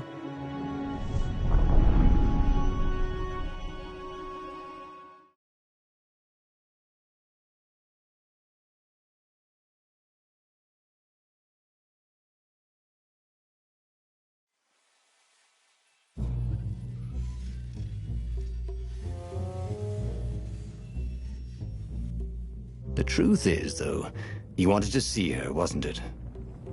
It had been a dozen years since Swordfu School. He'd followed every rumor about her, every scrap of news. Not that he still loved her. After all, she was his enemy. No, it was solely because, know your enemy. But it would be great to see her. Even if they faced off across sword points, as they'd done so many times at school. The world was a less interesting place without her.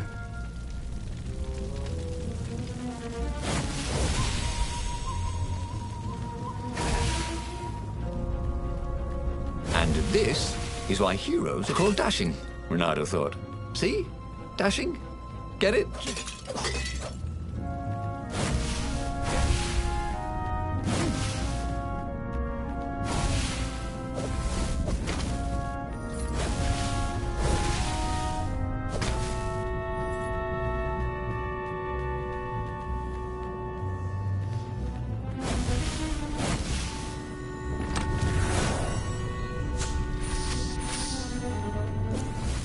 He was sort of yanking his own chain, wasn't he?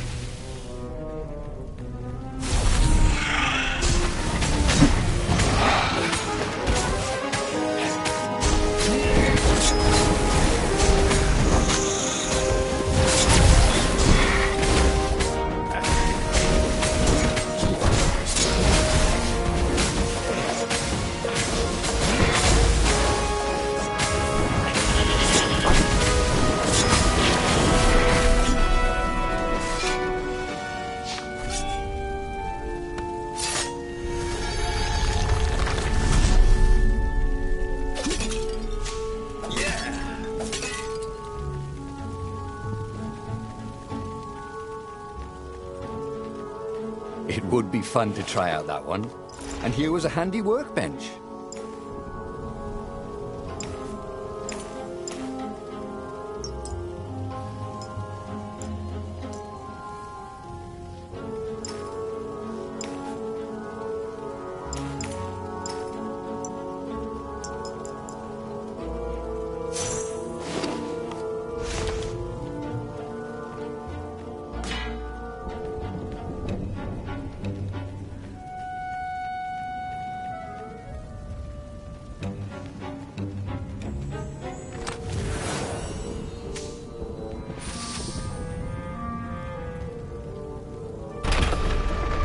Couldn't do worse with Zenobia than he'd done with the core, could he?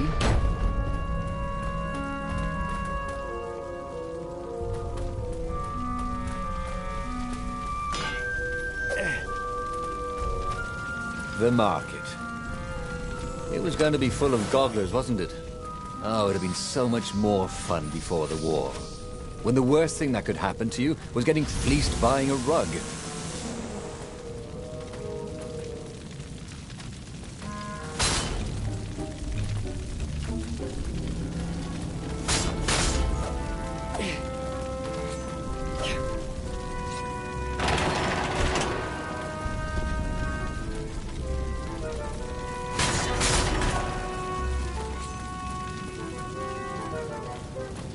Renato wasn't entirely sure how he was going to capture Zenobia.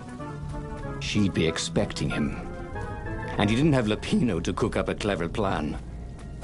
Why was it again that he hadn't got the core? Maybe because the results tended to be disastrous. These streets were familiar. The Swordthrough School was closed now, but he had been down that street 1,000 times. He knew that pub. He knew that alley. He knew the alley behind it much too well.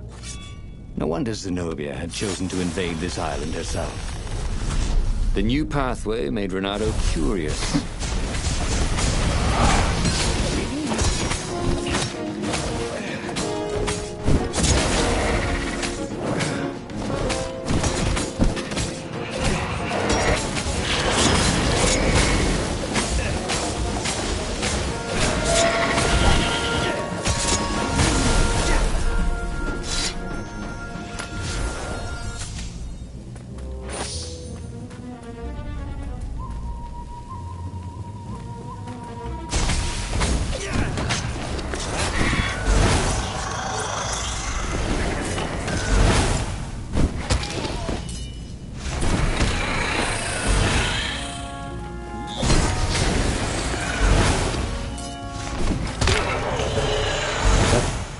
There were still so many games to play, Renato thought as he died.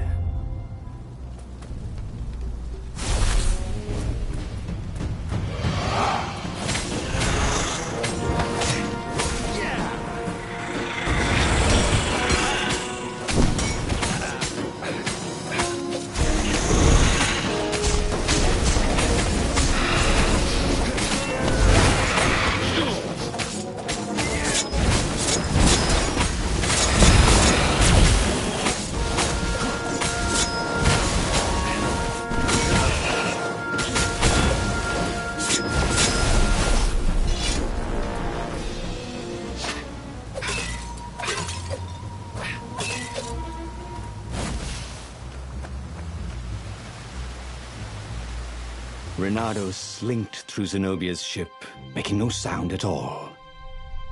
Where were her guards? Finally, he reached her bedroom.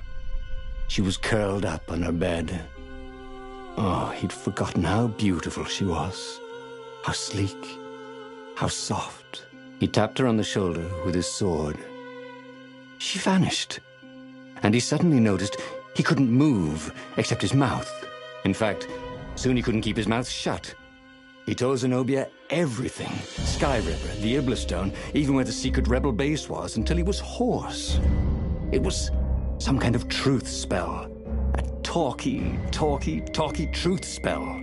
She called her father by Farspeaker Toad and filled His Majesty in. But why didn't he get the core? Croaked the Farspeaker in something like His Majesty's croak. Because I missed you, darling. Renato grinned. He doesn't even know why, frowned Zenobia. That makes no sense. It's a trap, shouted the Emperor.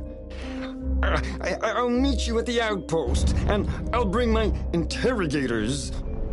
If Renato came face to face with the Emperor, maybe he could assassinate him. But maybe it would be smarter and safer to turn Zenobia against her father. What are you doing? Asked Zenobia. Did you ever wonder why the Emperor adopted you? He asked her. She shook her head. He told her. His Majesty wanted to bring the lost gods back. They could make him an eater of souls, an immortal. But to seal his bargain with them, he needed a sacrifice. Someone who truly loved him. She was stunned. Furious. You're lying. Under a truth spell? It's a trick. You can't prove that. Take me to the observatory, and I will.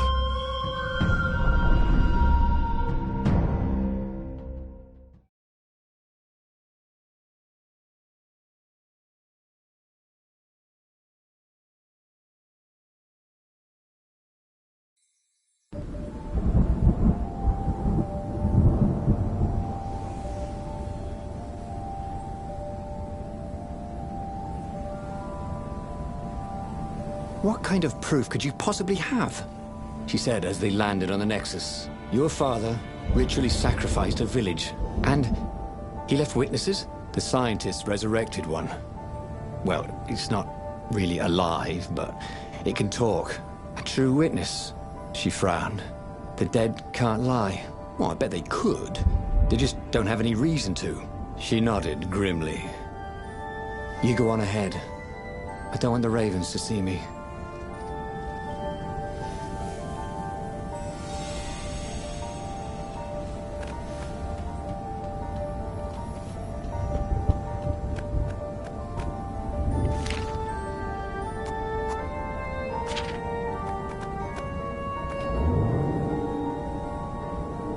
There was an engraving.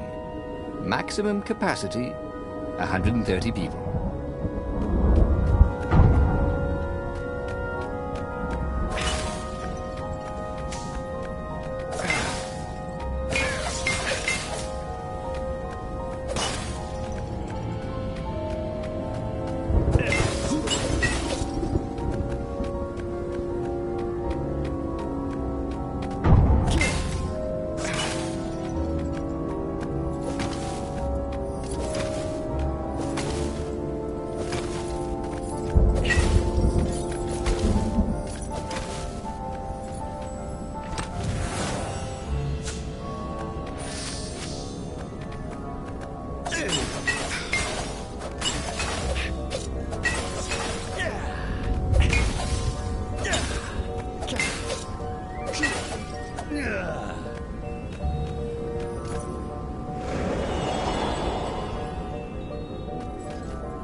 She caught up with him. Don't you think I'd know if my father wanted to invoke the Lost Gods? Would he tell you? No. Would you help him? No. I'd burn his books. Why'd he adopt a stray cat? You don't ask a thing like that. No. Not when there's no good answer, she said, her whiskers twitching.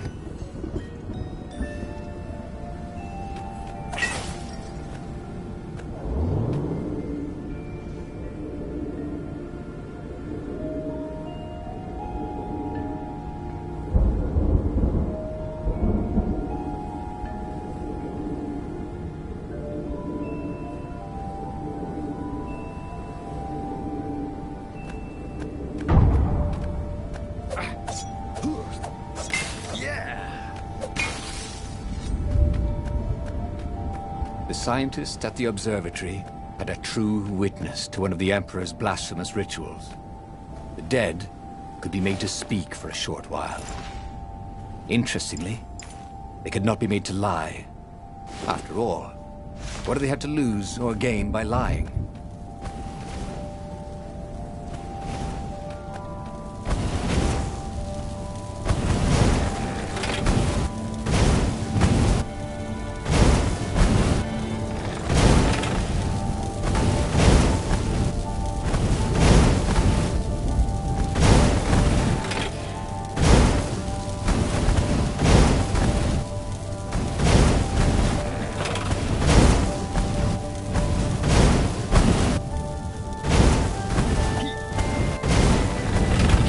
really reason with an energy ball, he thought.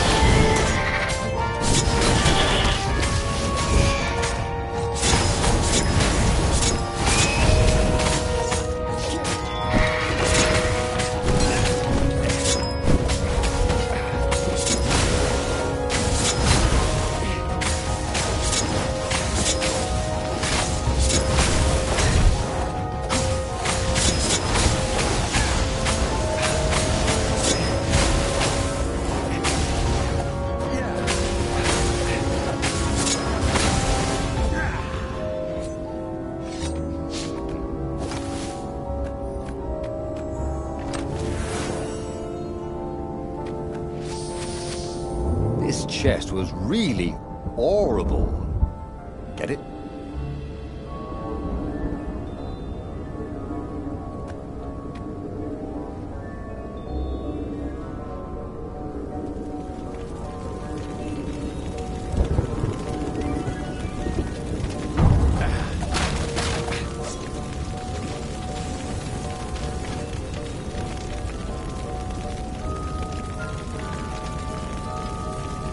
The observatory was a burning hulk. Dead scientists and black feathers everywhere. The ravens had burned the reanimated witness to cinders. Renato was stunned. There goes my proof. These were scientists, not rebels, Zenobia said, upset. Why would he do this? I don't know. Let's go to the fleet and ask him. Yes. I'll meet you on the mountains. There's something I have to get first. But could he afford to meet her in the mountains? He'd given the Empire the location of the secret rebel base. They would need rescuing.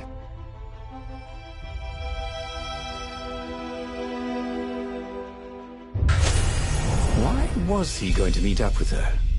Wasn't it more important to rescue the Rebel Council from the almost certain Imperial attack? Why was he in this war anyway? Was it really to fight the good fight, or did he just want to see her again? One of these days, Renato thought, I should really figure out my motives before I pounce. Nah.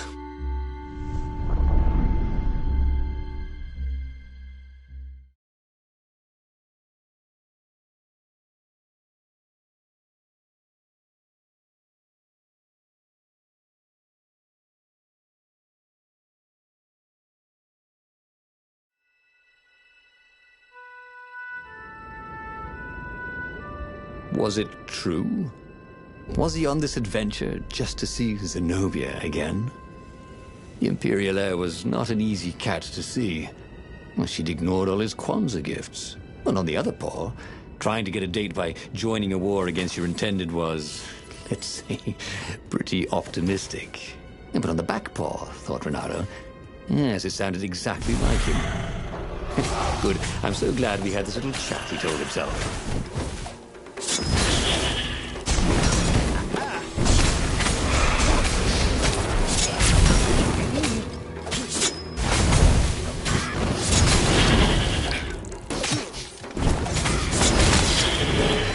Should have died a pirate, he thought.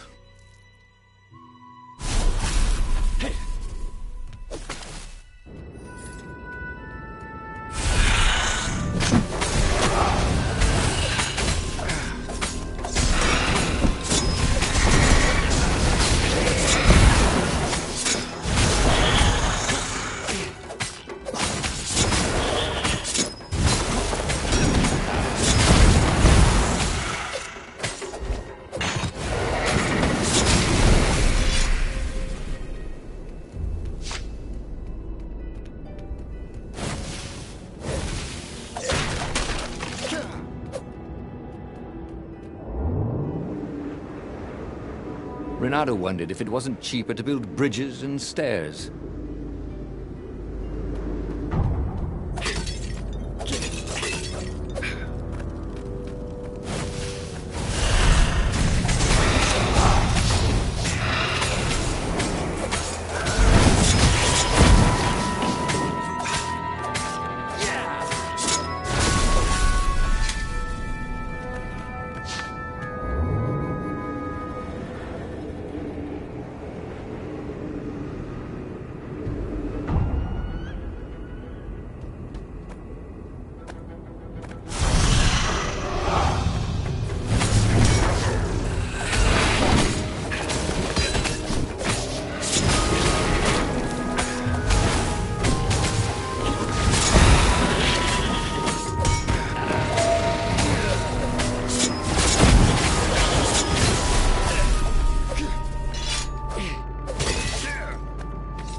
There were a lot of dead ravens along the side of the road.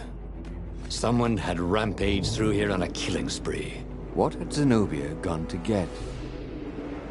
He had a chilling feeling it was the Iblis stone. Zenobia was level-headed. A stone to make anyone bloodthirsty. He could tell her style from the blade work on the dead bird.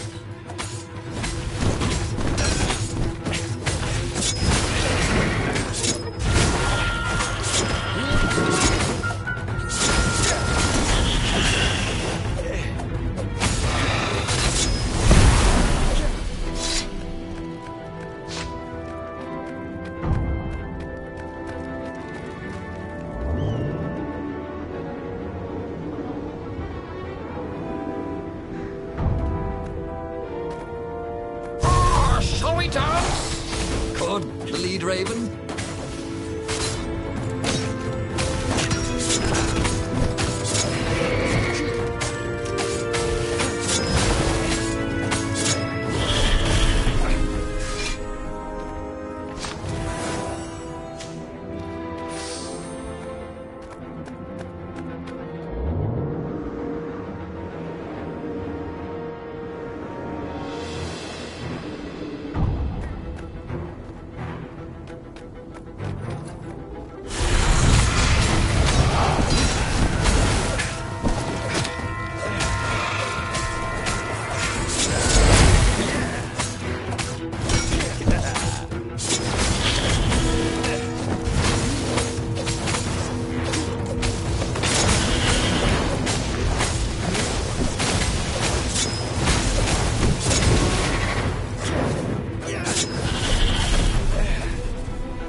I remembered when the government had introduced the healing fruit.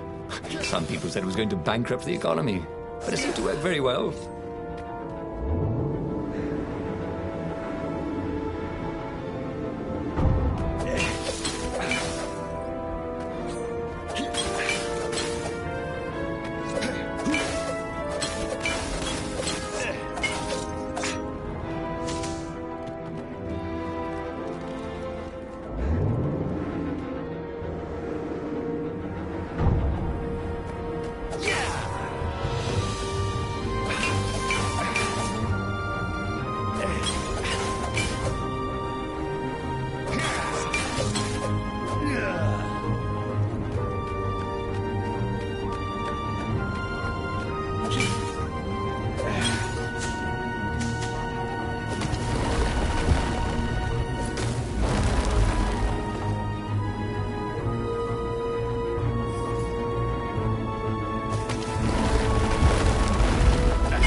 Renato wondered what he should do when he found Zenobia.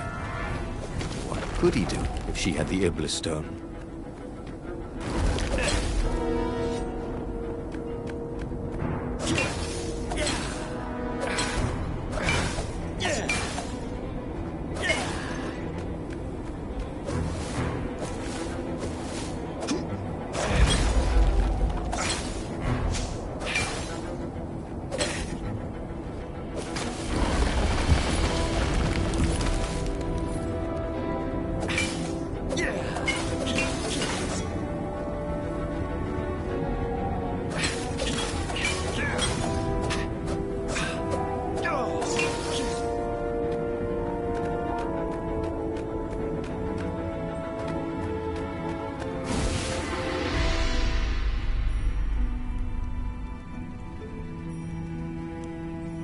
He reached the summit, expecting no one. But there she was, steaming, pacing. I'm gonna kill him, she said. I'm gonna kill all his ravens, and then him, and then his family, and all their eggs and tadpoles. And then I'm gonna burn down their pond. Did you go and get the Iblis stone? Do you see all these ravens I killed? So much power. Yeah. Great, Renato said. You really want power from a demonic rock? You want the stone, don't you? Not really. Good. I'd rather not have to kill you. He told her he loved her, that he wouldn't let the Iblis stone take her, even if he had to die for it. Well, he planned to tell her. Now didn't seem like the right time. She'd probably cool off in a bit. So he let her get in her ship and fly off. He rushed back to the Farfarer and followed her, keeping a healthy distance. Zenobia's ship was just visible through the clouds ahead. How could he reason with her? But he had to. The rebels were down for the count. No wonder. He'd betrayed the location of their base, and then he'd abandoned them. And if she became Empress while she was in the grip of the Iblis stone, if she became Empress by murdering her father, she could still be a great Empress. But she could also be a nightmare Empress. She had to be stopped.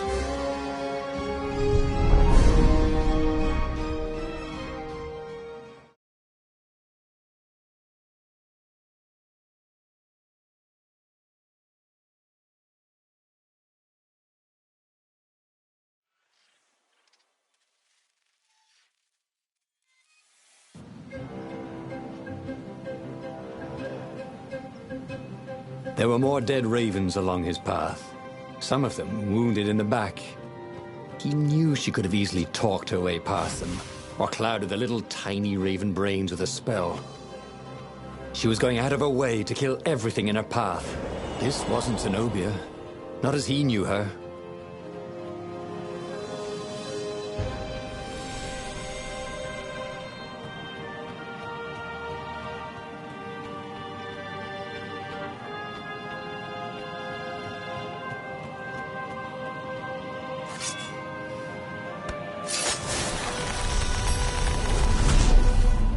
The road less traveled, thought Renato.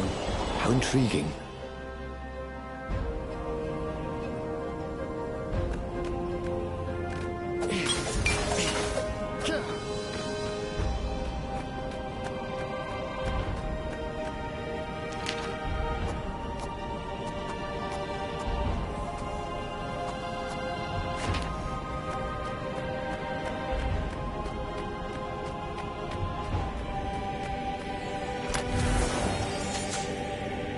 The rock felt hot in his hand.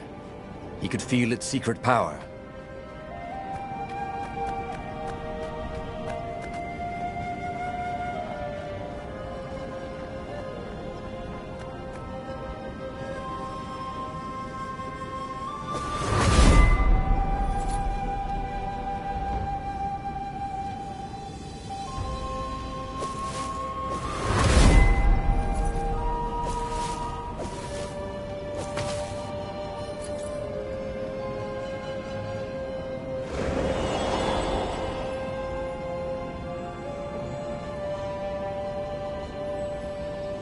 So, his beloved was possessed by the spirit of a demon. That's what it meant to be a hero. To brave the darkness in your loved one's soul. To have faith there was still good in her. To help her out of that darkness, no matter what the cost. But what? What could he do? She'd kill him if he tried to take the Iblis stone from her.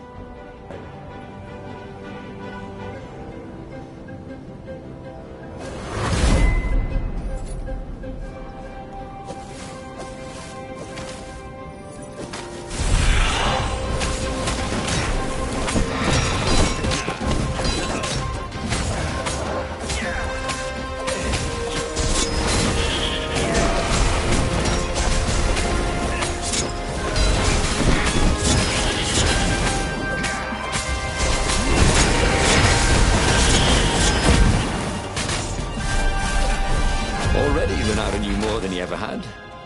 But about what?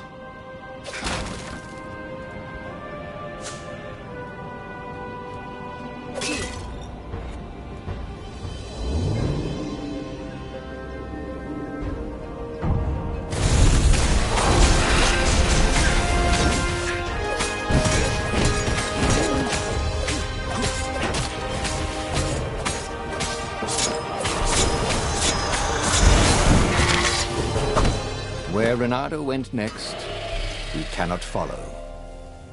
Yet.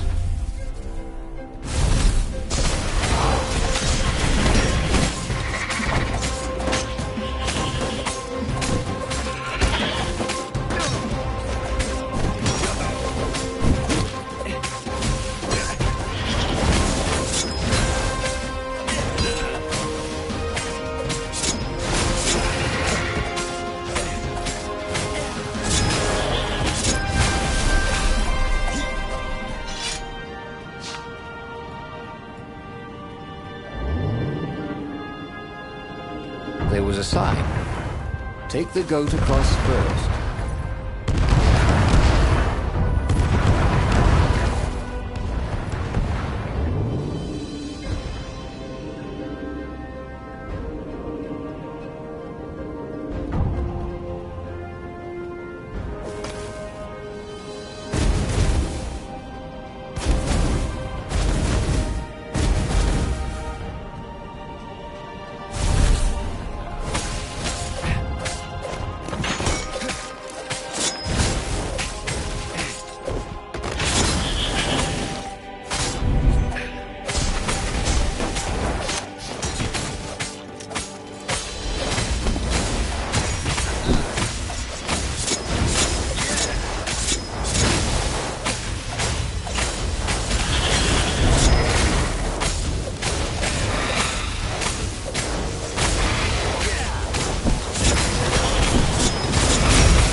At the end of the trail of raven corpses was Zenobia.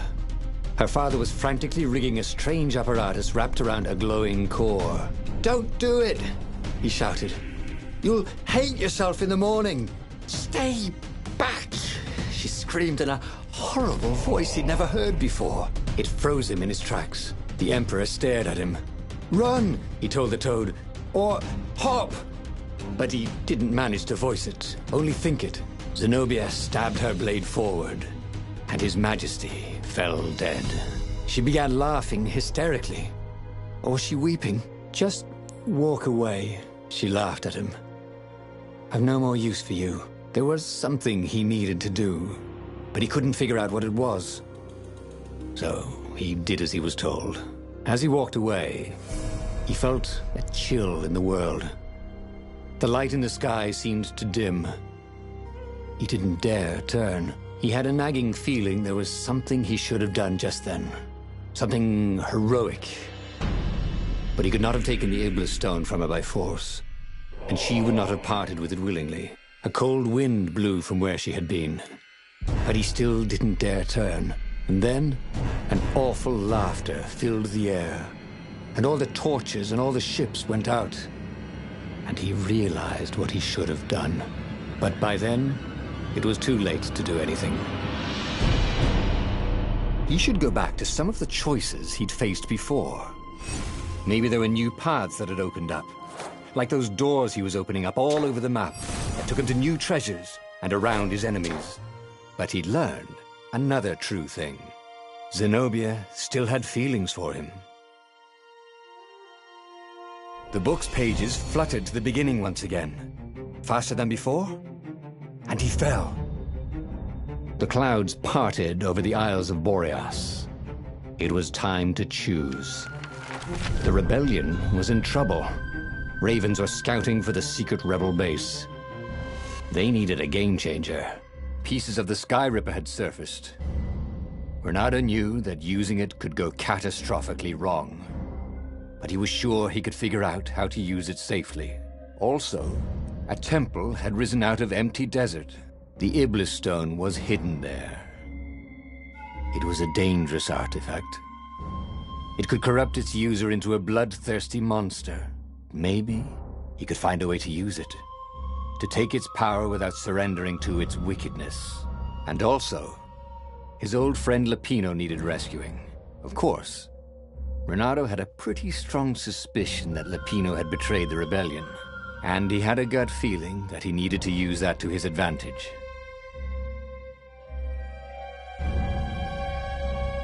Renato finally realized that Lapino was a traitor to the cause.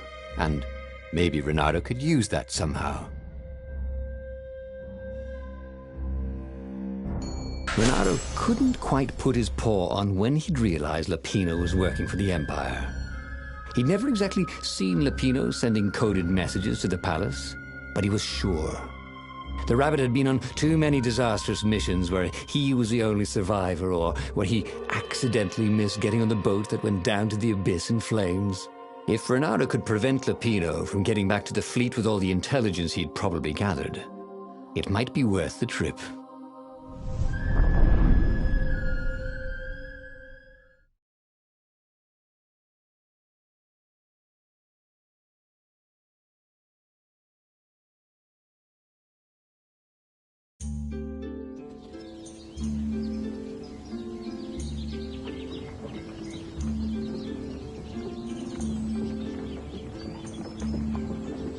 How had they come to this? They'd been on so many adventures together. Lapino had talked Renato out of prison at least 4 times, and Renato had rescued Lapino from at least 2 lynch mobs.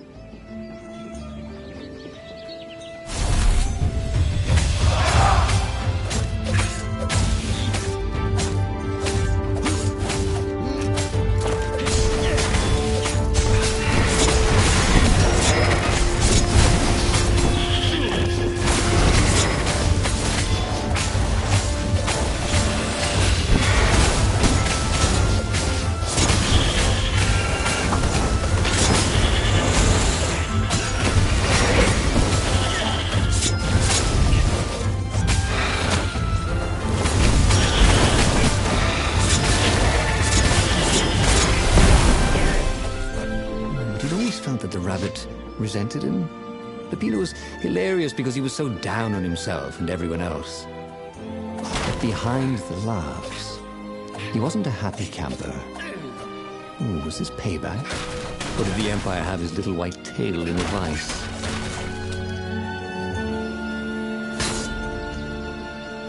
These things really slice like ham.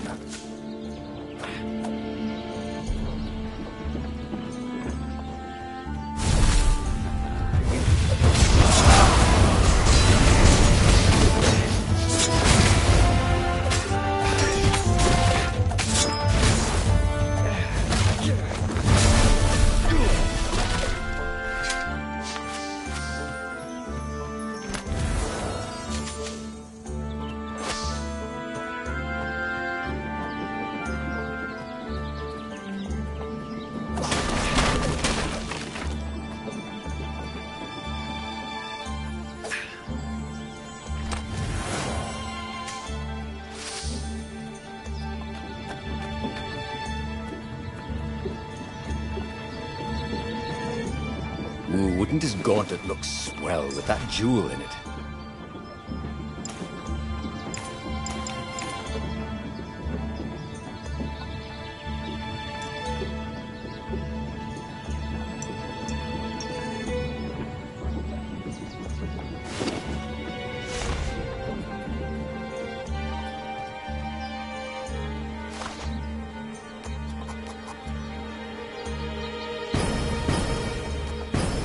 Haven't you always wanted to do that?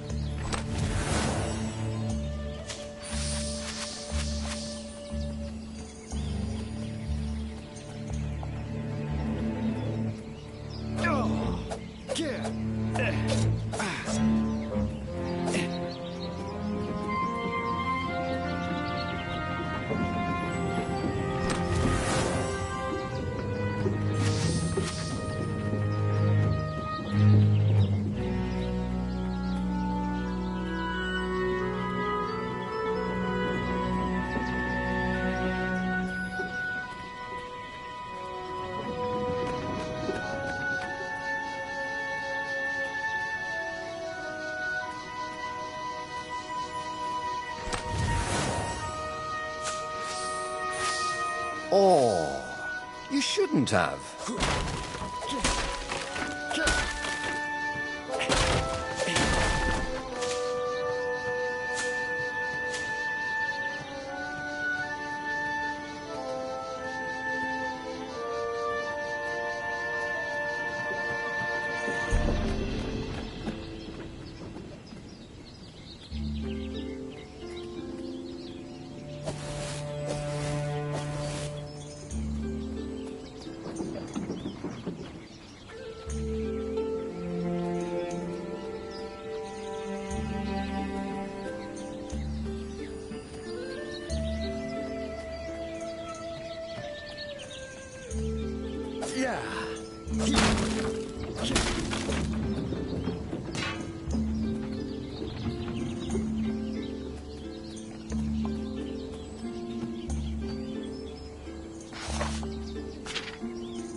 Ravens were landing everywhere from dropships.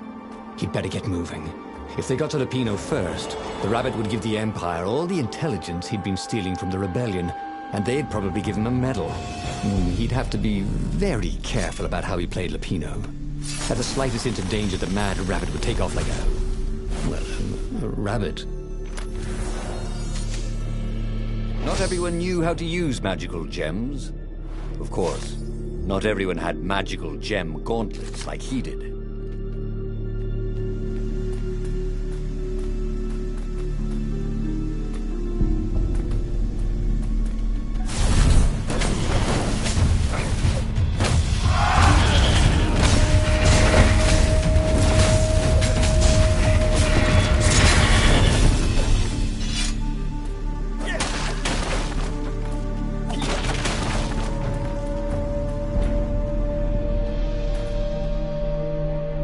Bloody and exhausted, Renato finally reached Lapino. The Rabbit was practicing shuffling his favorite deck. Now that he knew what the Rabbit was, there were a few things about him that Renato didn't find so amusing anymore. You sent me an urgent message saying that you're in danger. Oh, I am. The Ravens are coming. Now, I got a clever plan to kidnap Zenobia. Renato wanted to clap shackles on the rabbit and shout, "You're a traitor, and I'm not falling for it." But if there was one thing Renato was sure of, it was that the core of the Skyripper was dangerous mostly to its user. If he could put it in the Emperor's hands, old Isengrim III might blow himself and his fleet up with it. Yes, that was it.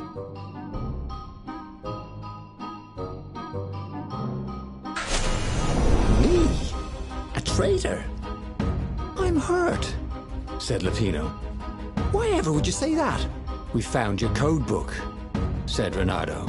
They hadn't, but he hoped Lapino would blow his cover. You got me, said Lapino. And you know what? I don't regret a thing. It's always about you, isn't it? You're the pretty hero. You get the girl, you get the medal, and what do I get? Rabbit food. I thought you liked rabbit food. Go to hell, said Lapino, and he made a gesture. And 20 ravens came out of nowhere and stabbed Renato to death. He had tried something bold and paid the price for it.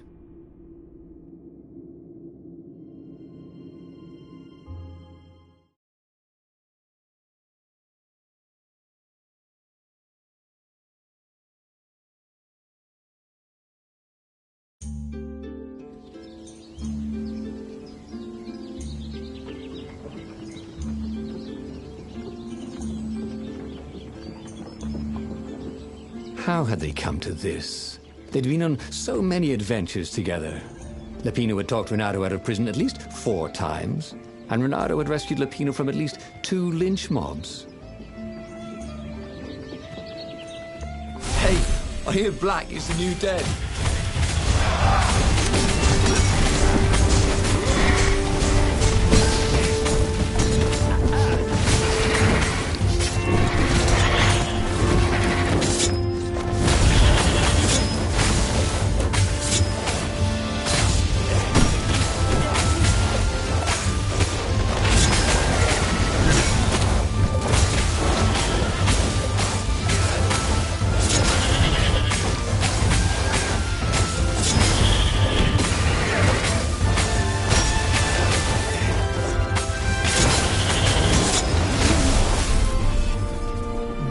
Felt that the rabbit resented him. Lapino was hilarious because he was so down on himself and everyone else. But behind the laughs, he wasn't a happy camper. Was this payback? Or did the Empire have his little white tail in a vice?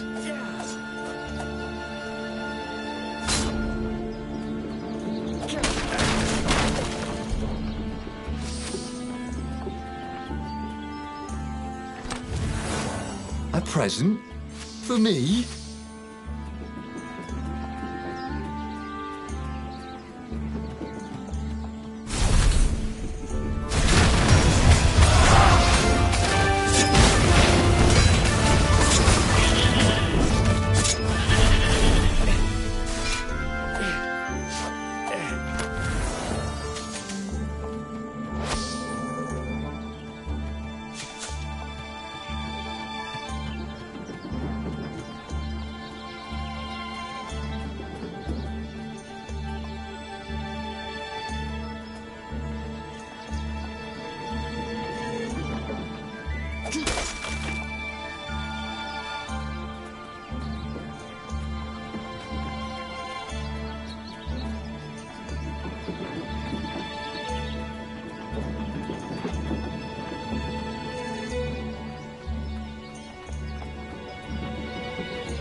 It was time to make a new sword.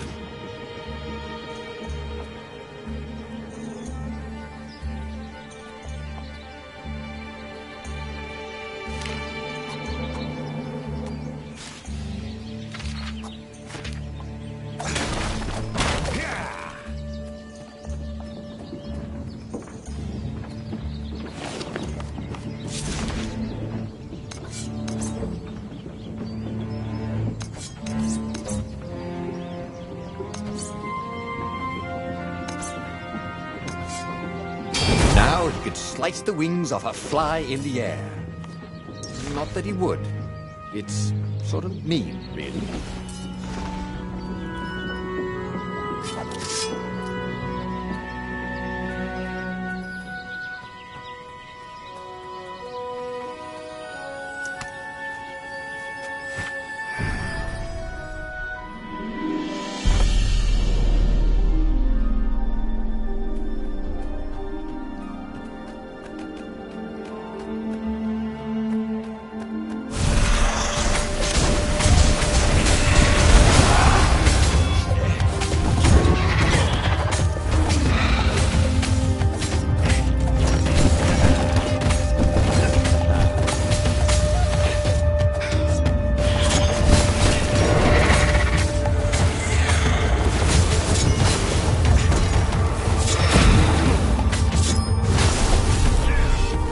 Ravens were landing everywhere from dropships. He'd better get moving. If they got to Lapino first, the rabbit would give the Empire all the intelligence he'd been stealing from the rebellion, and they'd probably give him a medal. He'd have to be very careful about how he played Lapino. At the slightest hint of danger, the mad rabbit would take off like a rabbit.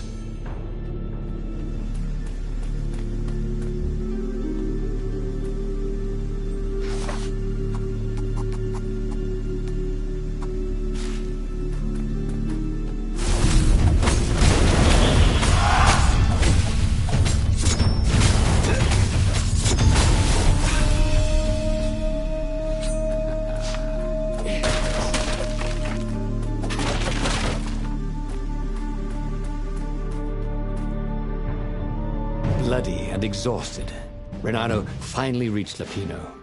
The rabbit was practicing shuffling his favorite deck. Now that he knew what the rabbit was, there were a few things about him that Renato didn't find so amusing anymore. You sent me an urgent message saying that you're in danger. Oh, I am. The Ravens are coming. Now, I've got a clever plan to kidnap Zenobia. Renato wanted to clap shackles on the rabbit and shout, "You're a traitor, and I'm not falling for it." But if there was one thing Renato was sure of, it was that the core of the Skyripper was dangerous mostly to its user. If he could put it in the Emperor's hands, old Isengrim III might blow himself and his fleet up with it. Yes, that was it. Renato felt like a real hero, brave and smart. He told the rabbit all about the Skyripper's God's Eye core. "I'll go get the core while you attack Zenobia," he told the rabbit. "Oh, wait, I've an even better idea. I'll get the core and you attack Zenobia," said the rabbit. "Right, yeah, that is better," agreed Renato. Perfect. The traitor would make sure the Emperor got the core. Now Renato just needed the Emperor to use the core. If he could only get something that the Emperor wanted very badly. Zenobia. He could save her and bait the Emperor at the same time.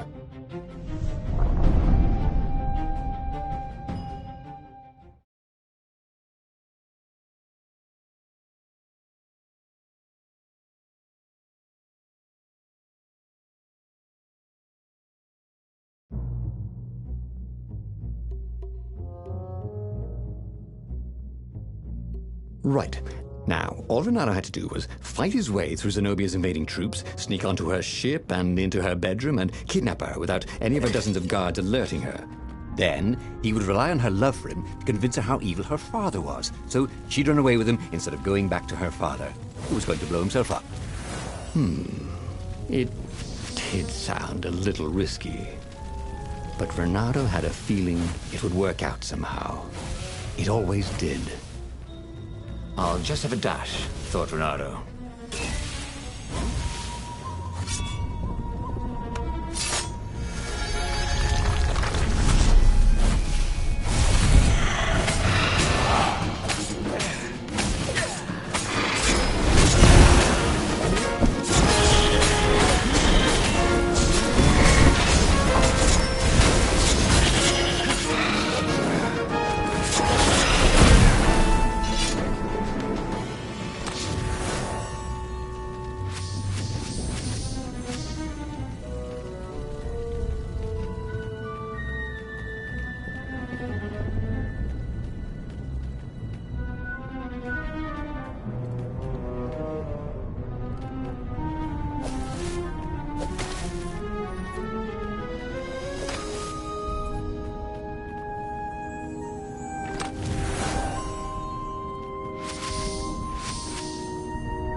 Time to die, he thought.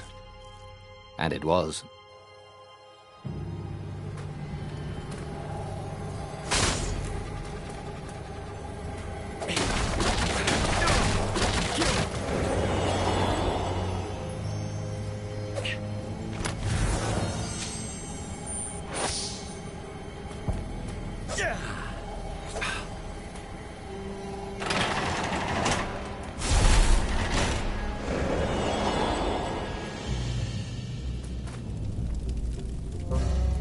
Renato was halfway to Zenobia's encampment when Lapino showed up. He was disheveled and distraught. They jumped us. I barely got away. Oh, they got the core. Oh, it was all going according to plan, thought Renato. Now he just needed Zenobia on his side. Yes, that was even better. The Iblis Stone. Zenobia could get it. And then the Emperor would have to pursue them. Wait. No. The gem would corrupt anyone. Even her. That's it, he thought. Even Lapino. Even though Lapino was already a traitor. It would turn him against his secret master, the Emperor. He would try to make himself Emperor. And the Emperor would have to defend himself with the core. Boom. He was a super genius.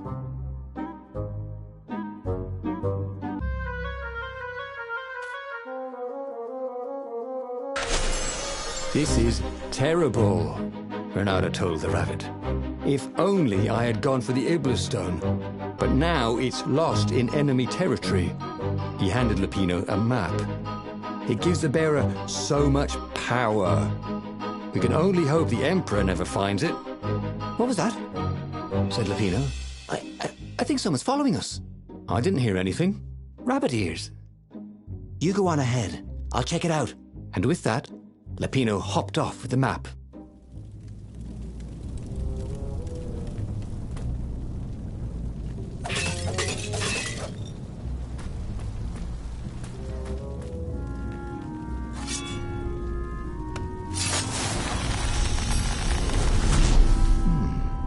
He hadn't noticed that path before.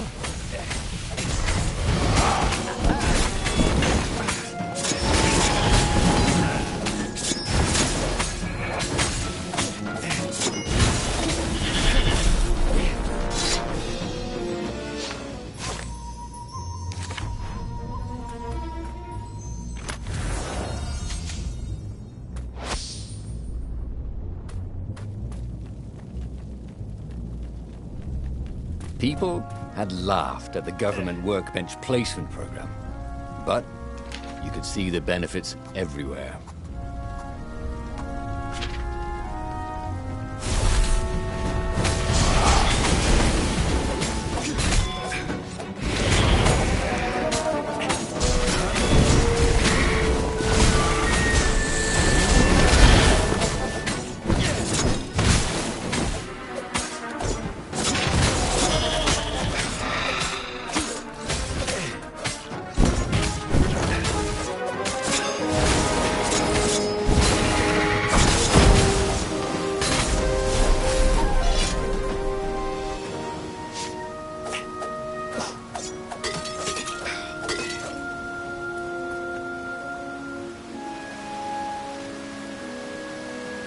Renato slinked through Zenobia's ship, making no sound at all. She was curled up on her bed. He'd forgotten how beautiful she was, how sleek, how soft. He tapped her on the shoulder with his sword. She was made of smoke, and he noticed he had a very solid blade to his throat. Did you really think you could capture me? Heard a familiar voice. I just wanted to chat, said Renato. Did you ever wonder why the Emperor adopted you? He needs a sacrifice. Someone who truly loves him, to make a bargain with the lost gods. That's a vicious lie. He wants to bring them back. That's crazy. Why would anyone... They could make him immortal. An eater of souls. And with that, her eyes widened. She understood. Renato told her how he had rescued a priest whose order had been massacred. How he had slept in a burnt village. At midnight, the Emperor's victims had come to him in his dreams to tell him of the hideous eldritch rituals they'd been sacrificed in. He could still see those kittens and puppies. Their wide, sad eyes, their moist noses. You can't prove that. I've got a witness at the observatory.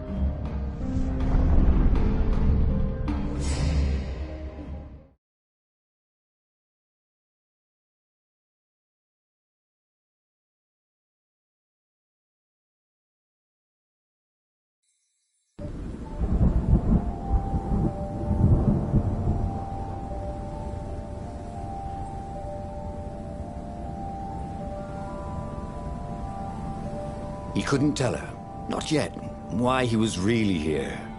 He didn't want her to be anywhere near the fleet when her father blew himself and Lapino up. So he told her about how the Emperor's obscene rituals had raised ancient artifacts out of the land. How he'd followed the appalling trail of the hideous horrors His Majesty had perpetrated for the sake of his own immortality. Any of this ring a bell?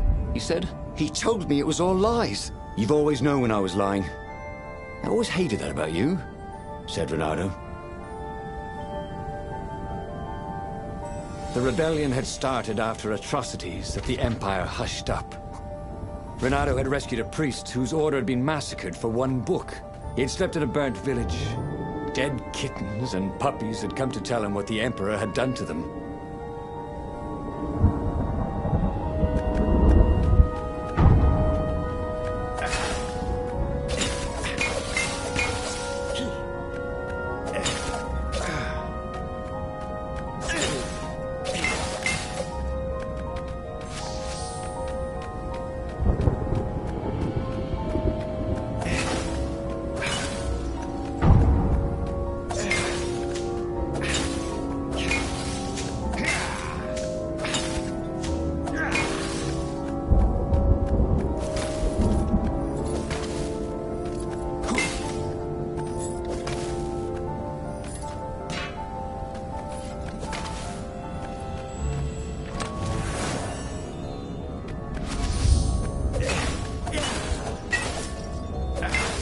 Fruit healing? It was the latest fad, but it seemed to work.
Don't you think I'd know if my father started practicing black magic? Why? Would you join in? No! I'd destroy his books and I'd... Oh, God. Okay, you're not completely wrong. They've resurrected one of his victims. Well, look, I mean, look, it's not exactly alive, but it can talk. A true witness, she said.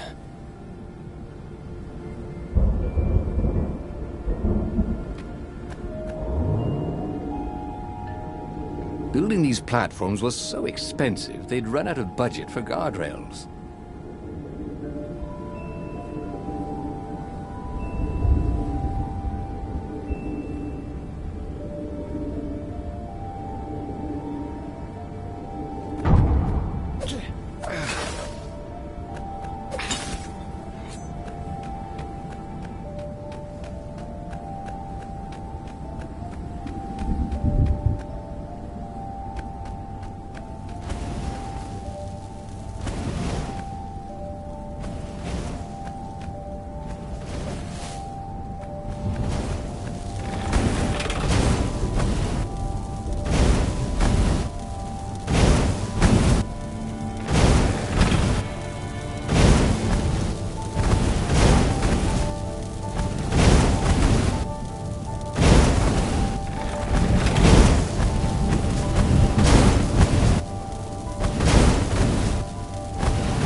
Cannons, the last argument of kings.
The observatory was a burning hulk.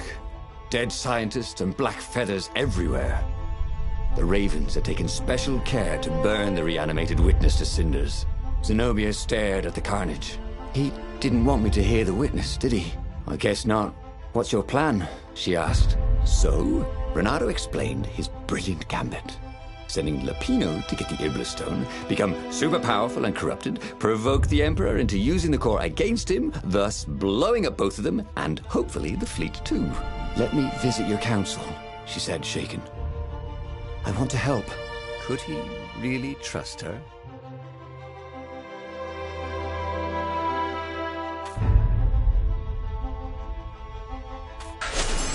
He'd done it. He'd made Zenobia see how evil her father really was. He wished she didn't feel this urge to join in the rebellion. After all, he'd taken care of the Emperor, right? Yeah, but she'd always been conscientious like that. She told him she had to go somewhere first. So Renato gave her the location of the secret base, and they agreed to meet in the ruins. He had a very good feeling about this.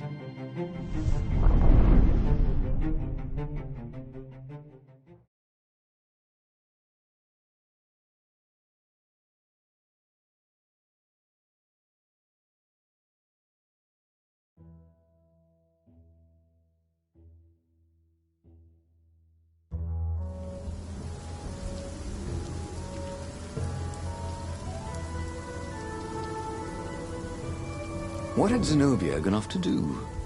What was more important than meeting the rebel council? Had he made a mistake, sending her to the ruins? No. He knew they could trust each other. He could trust her because she never broke her word. And she could trust him because she could see right through him. Well, she'd probably be there well before him. She at least didn't have to fight her way through rainstorms of ravens.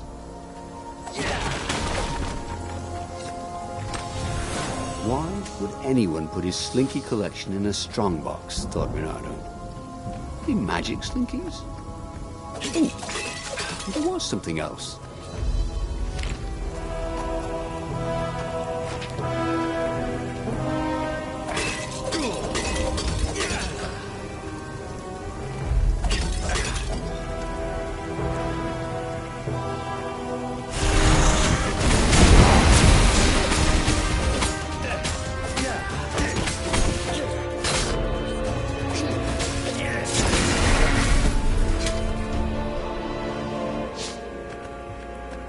He missed her. Not Zenobia. Hypatia, the kid's mother. Renato had never thought he'd date a librarian. He'd always figured himself for the barmaid type. But then, he'd never figured the library of Ubar would have comic books, or that Hypatia would know anything about them. He missed her.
As he came around the bend, there was Lapino, unconscious on the side of the path. And Renato could smell a familiar, sweet, smoky scent. Who? Zenobia. It had to be. She never used a combat spell when she could use drowsy gas. That meant she had the Iblis Stone. What would it do to her? She hated her father now. She'd kill him for sure. The council wouldn't mind if she killed the Emperor, but murdering her father would destroy her. He had to get to whatever ledge she was on and talk her down from it.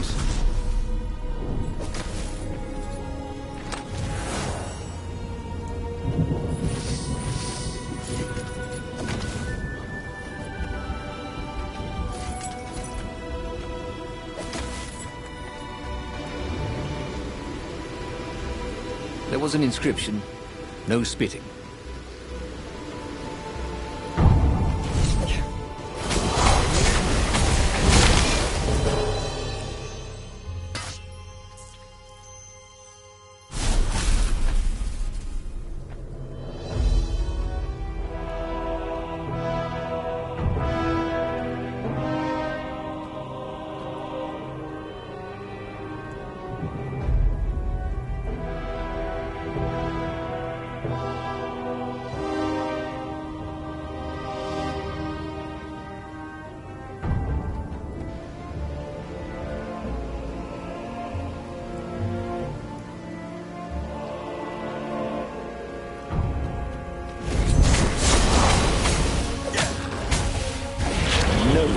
Beat Renato at hot potato.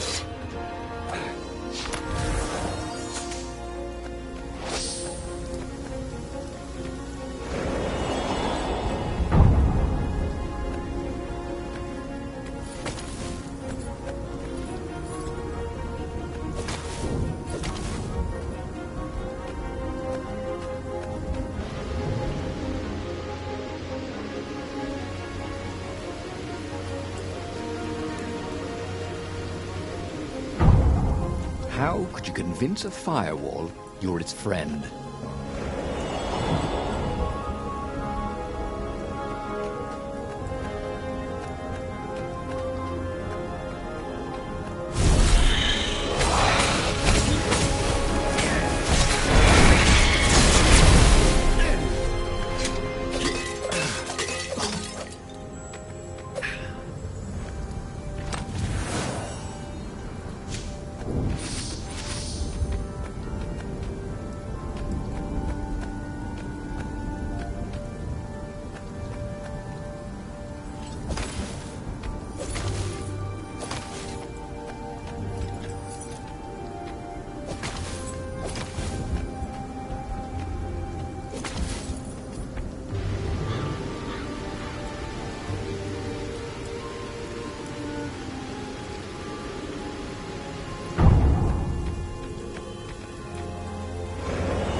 Smell any better dead, Renato thought.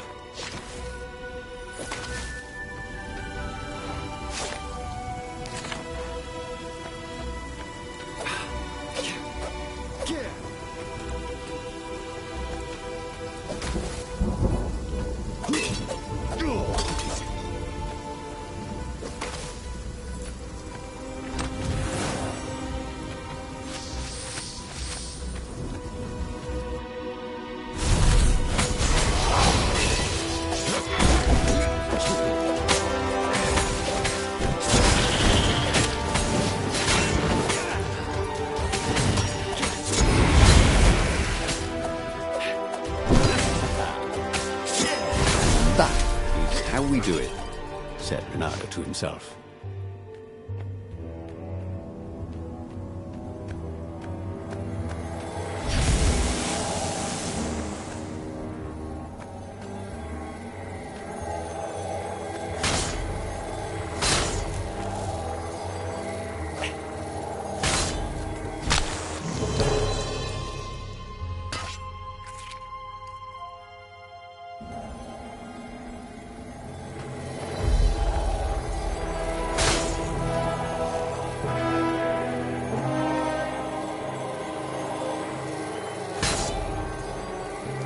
Sleep tight, thought Renato.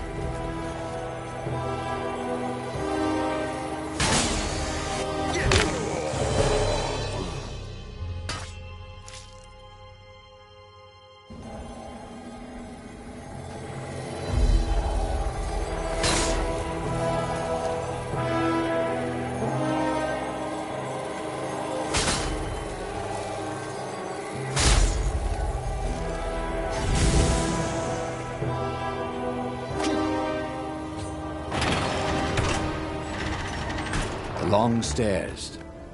So he was close to the rebel base. Nothing was on fire. So far, so good.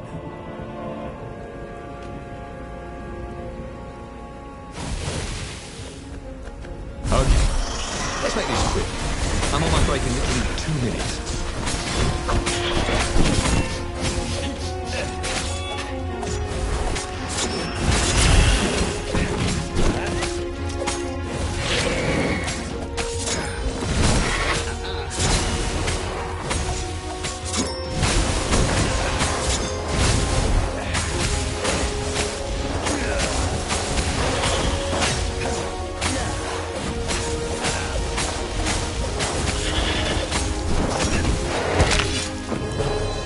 God. It's full of stars.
Everyone in the council chamber was dead.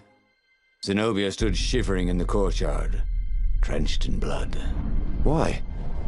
He managed. They started arguing with me. I lost my temper and I wanted their blood.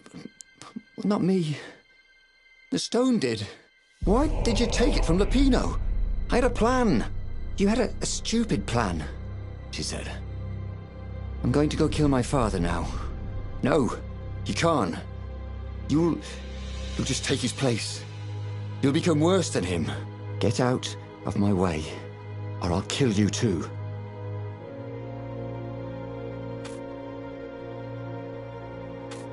Renata watched her board her ship and sail off. A few days later, the sun dimmed. A great void opened in the sky, black as the Iblastone itself. It stretched and ripped like a vast fatal womb, and a gaze black and pitiless as the sun passed through the void into the land. And so the lost god Iblis once again came into his own, and time stopped. He had tried something bold and paid the price for it.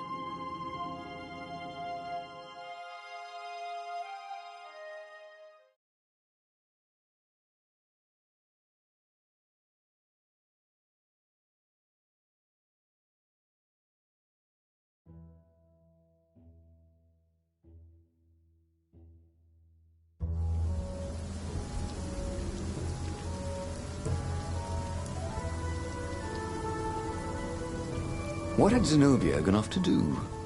What was more important than meeting the rebel council? Had he made a mistake, sending her to the ruins? No. He knew they could trust each other. He could trust her because she never broke her word. And she could trust him because she could see right through him. Well, she'd probably be there well before him. She at least didn't have to fight her way through rainstorms of ravens.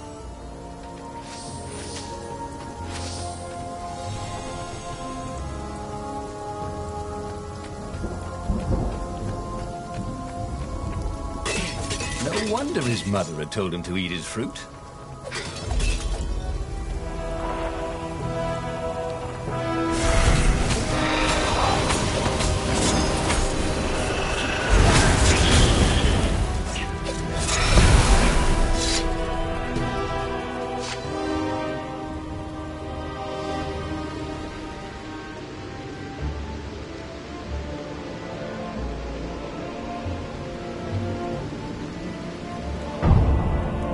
Go sticking jewels in your gauntlet just anywhere. What if you dropped one and broke it? Luckily, there was a bench right here.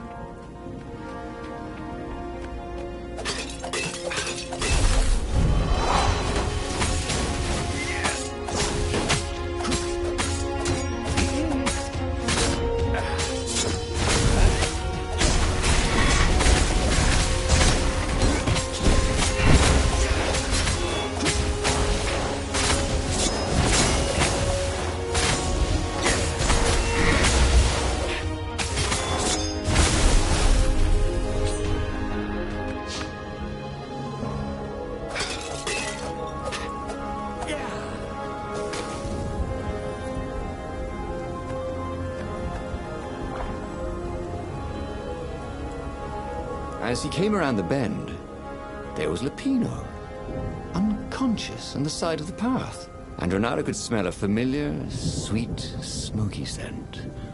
Who? Zenobia. It had to be. She never used a combat spell when she could use drowsy gas. That meant she had the Iblastone. What would it do to her? She hated her father now. She'd kill him for sure. The council wouldn't mind if she killed the Emperor, but murdering her father would destroy her. He had to get to whatever ledge she was on and talk her down from it. What's behind door number 2?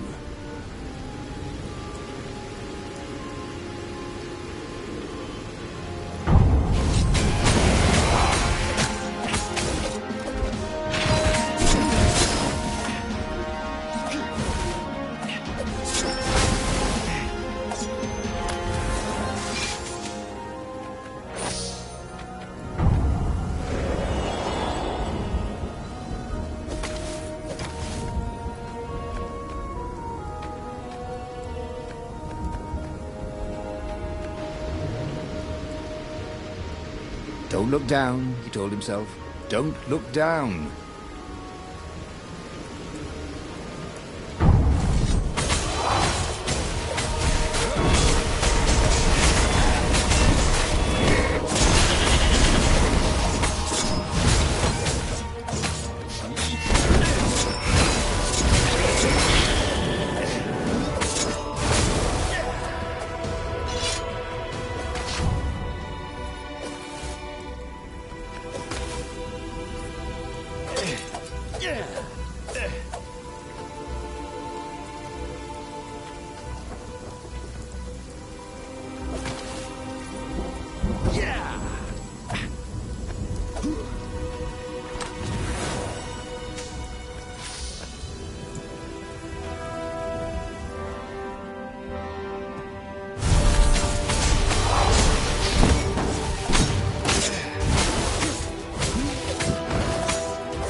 Newly remembered knowledge. He needed to focus.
What was the point of this gate? Did they think no one would notice the lever?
Everyone in the council chamber was dead.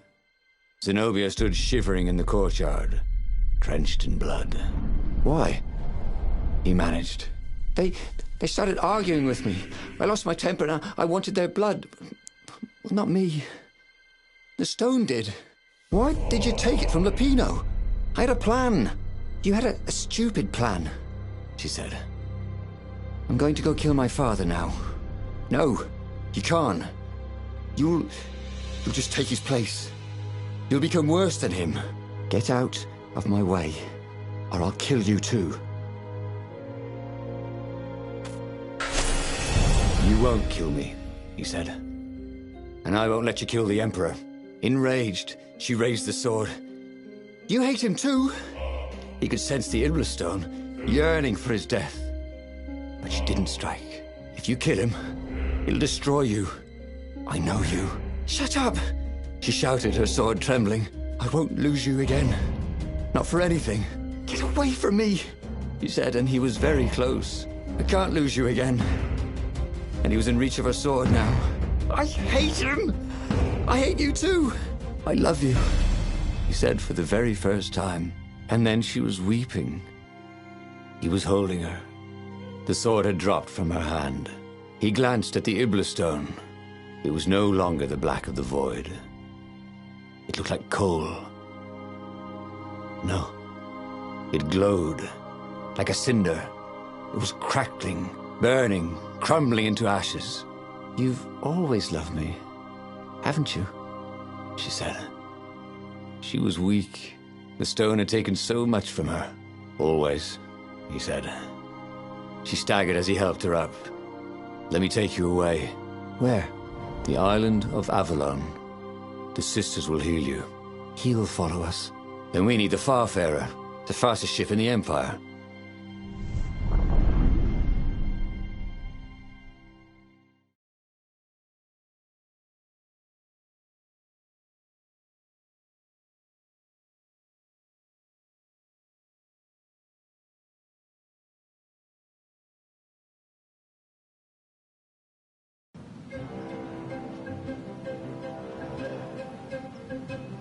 The Empire had seized his ship. They'd have to take it back.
I wonder what happens if I go that way.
And there it was, his beautiful skycraft, the Farfarer.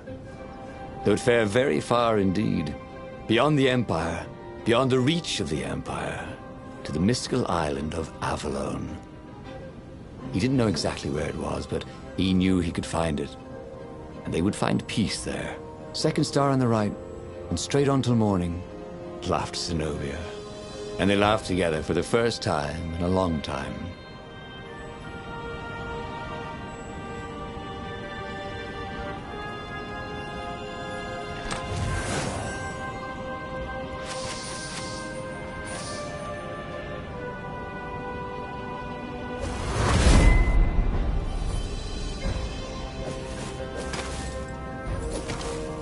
Come on. One fox. No waiting.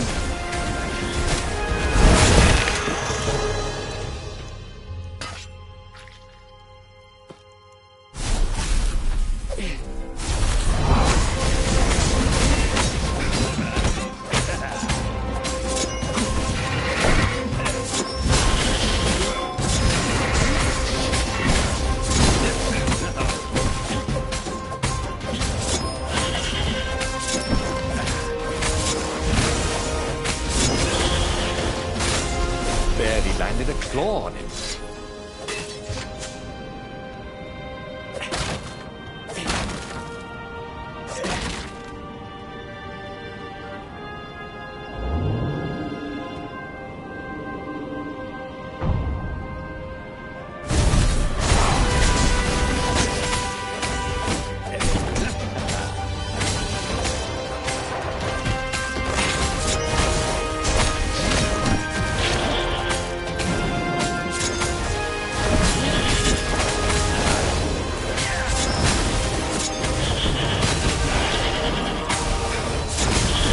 done rather well, actually.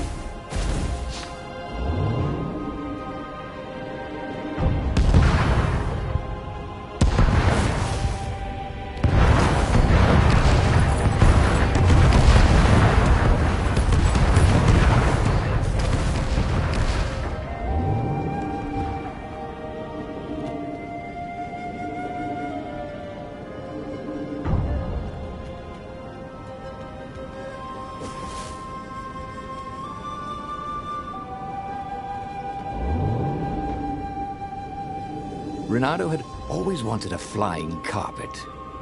This was more like a flying tabletop, but it would do.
is a very cool sword, thought Renato.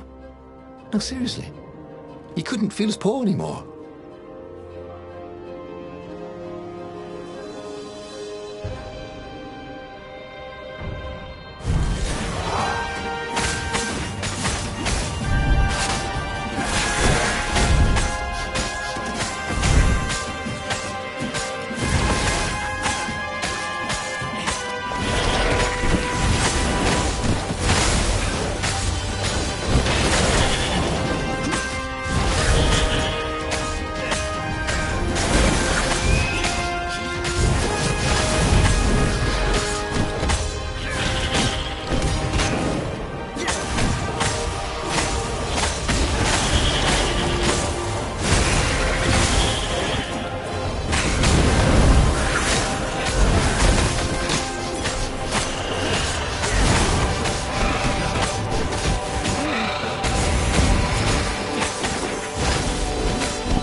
Hey, I'm a firefox, thought Renato.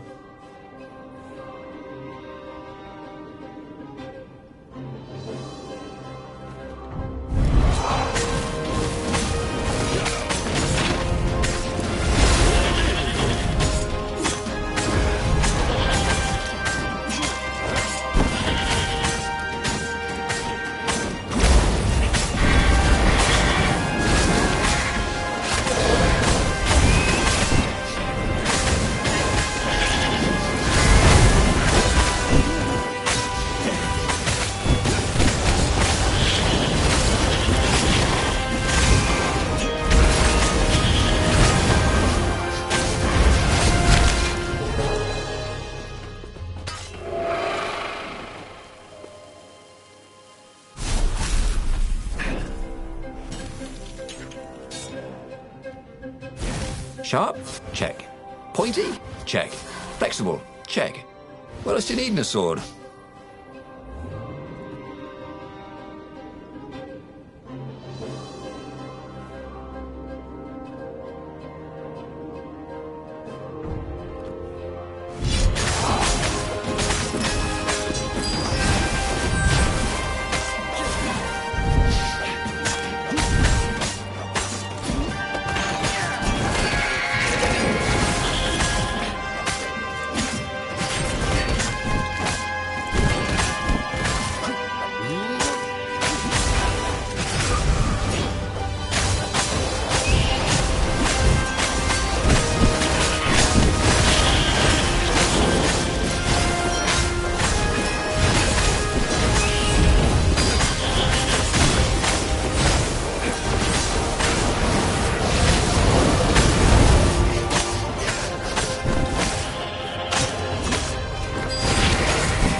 Renato wondered what would happen if he jumped. Would he be rescued by an emergency platform?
But they did not go unnoticed.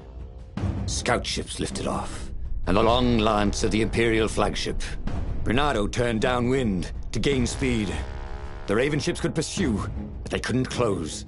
The Farspeaker croaked, "You return her and live!" "Go sacrifice yourself," yelled Bernardo. "Then you won't have her either." On the flagship, the Emperor was readying some arcane weapon. It couldn't be. It was the Core. A devastating beam lanced out of the flagship. Bernardo zigzagged wildly to keep the Farfare out of it. Now the Raven scout ships were closing the distance, and the beam was getting closer too. Then came a blinding flash, and the air was searingly hot all around him. There was a thunderous, deafening roar. He could smell burnt oak and burnt feathers and burnt flesh. But when he could hear and see again, they were alive and unhurt. And they were alone in the sky. Zenobia embraced him. They had done it. Through luck and through love, they had won the war. "Avalon, here we come," he said as he held her arms wide in the prow of the boat and let her feel its speed. "Maybe the real Avalon is wherever we're together," she said. And so, after a bit of an argument, Bernardo and Zenobia went to one of the two Avalons. The one shrouded in mists, or the one in their hearts. But which one they went to, I'll never tell. He'd done it. He'd forged his own destiny. Well, he hadn't actually done it. But he knew what he would do. Bernardo smiled at the book. He practically wanted to kiss it. The kid's sacrifice hadn't been in vain. He'd saved the book and saved the world. Bernardo owed him and his mother so much. Bernardo lowered the mainsail and let the Farfarer shoot forward in the breeze. Second star to the right, and straight on till morning. This time, he would win.